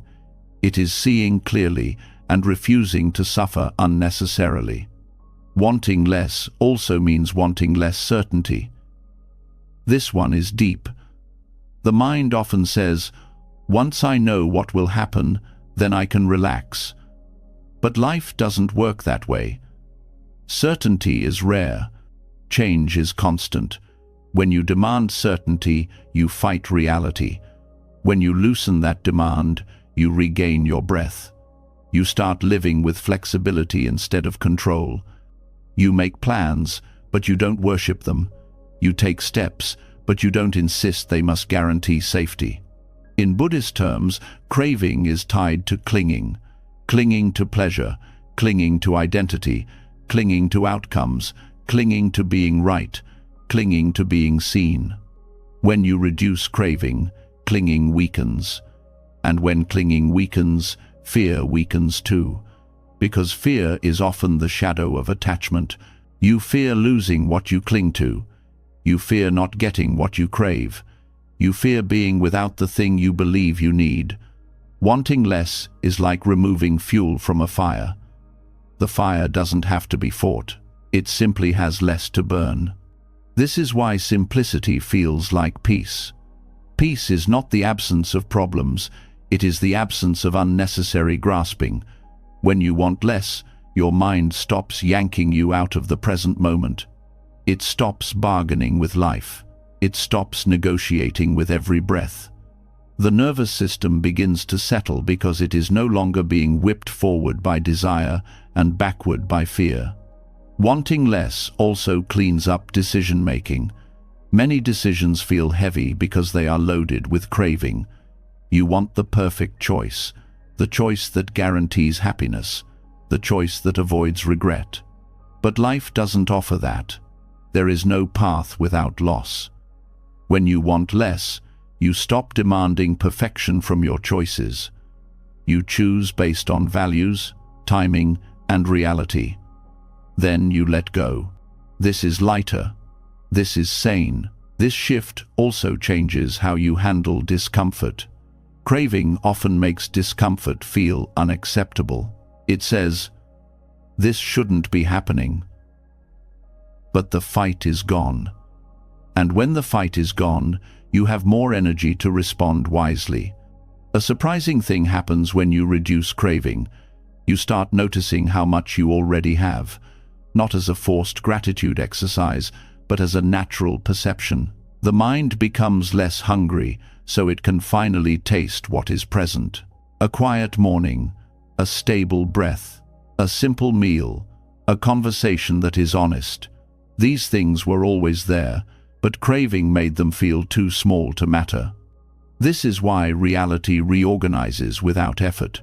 Your life might look the same from the outside. Same job, same house, same city, same routine. But internally, it feels like a different life, because you are no longer demanding it to entertain you or prove you. The ordinary becomes enough, not as a compromise, but as a discovery. Wanting less also protects you from the trap of endless upgrading. Upgrading your image, your lifestyle, your productivity, your body, your personality, your spirituality. Upgrading can be useful, but craving turns it into a prison. You keep improving yourself the way someone keeps polishing a mirror, hoping the reflection will finally feel like home. Wanting less allows you to stop polishing and start living. This is where simplicity becomes radical, because the world around you is built to intensify craving. Ads, social media, comparison culture, hustle culture. They all feed the belief that you are incomplete. Wanting less is a rebellion against that belief. It says, "I am not a problem to be solved." It says, "I can be here now." It says, "I do not need to chase constant stimulation to feel alive." Reducing craving also changes the way you use your time. You stop packing your days to feel important. You stop saying yes just to avoid missing out. You start leaving space, and space is where alignment grows. Space allows you to hear yourself. Space allows you to recover. Space allows you to notice what truly matters. This is also where your priorities begin to shift naturally. When craving drops, you stop doing things for status. You stop seeking relationships that only inflate the ego. You stop chasing experiences just to post them or talk about them. You begin to choose what is quiet, steady, and real. And because you choose better, life becomes more aligned without you forcing it. Wanting less doesn't make you dull, it makes you free. You still enjoy beauty, connection, growth, and pleasure. But you don't need them to be okay. You don't make them your identity. You don't cling to them. You enjoy them, and you let them pass. That ability to let things pass is the core of ease. There's also a deeper kindness that appears when you want less. You become less demanding toward others. You become less reactive. You stop needing people to behave a certain way for you to stay stable. This makes you safer to be around, not because you tolerate everything, but because your nervous system is not constantly negotiating for control. And the most surprising effect is this. When you want less, you often receive more. Not in a magical wish fulfillment way, but in a practical way. You see more. You appreciate more. You waste less energy. You stop sabotaging good moments by asking for better ones. You stop ruining today by chasing tomorrow. This is the kind of simplicity that doesn't shrink life. It clears life. It removes the inner clutter that made everything feel heavy. It brings you back to the only place you can actually live. this moment. Choosing yourself was never about becoming harder, colder, or more distant. It was about becoming honest. Honest with your limits, honest with your truth, honest with the quiet wisdom that has been guiding you long before you learned to doubt it. Letting go was not a loss. It was a return to stillness, to clarity, to a life that no longer needs to be forced.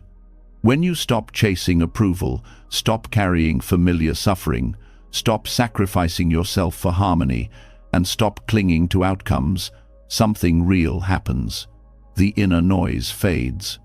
The constant negotiation ends, and alignment appears not as effort, but as ease.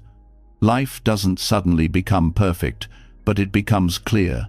You are no longer fighting it, you are walking with it. This is the quiet truth behind Buddhist wisdom.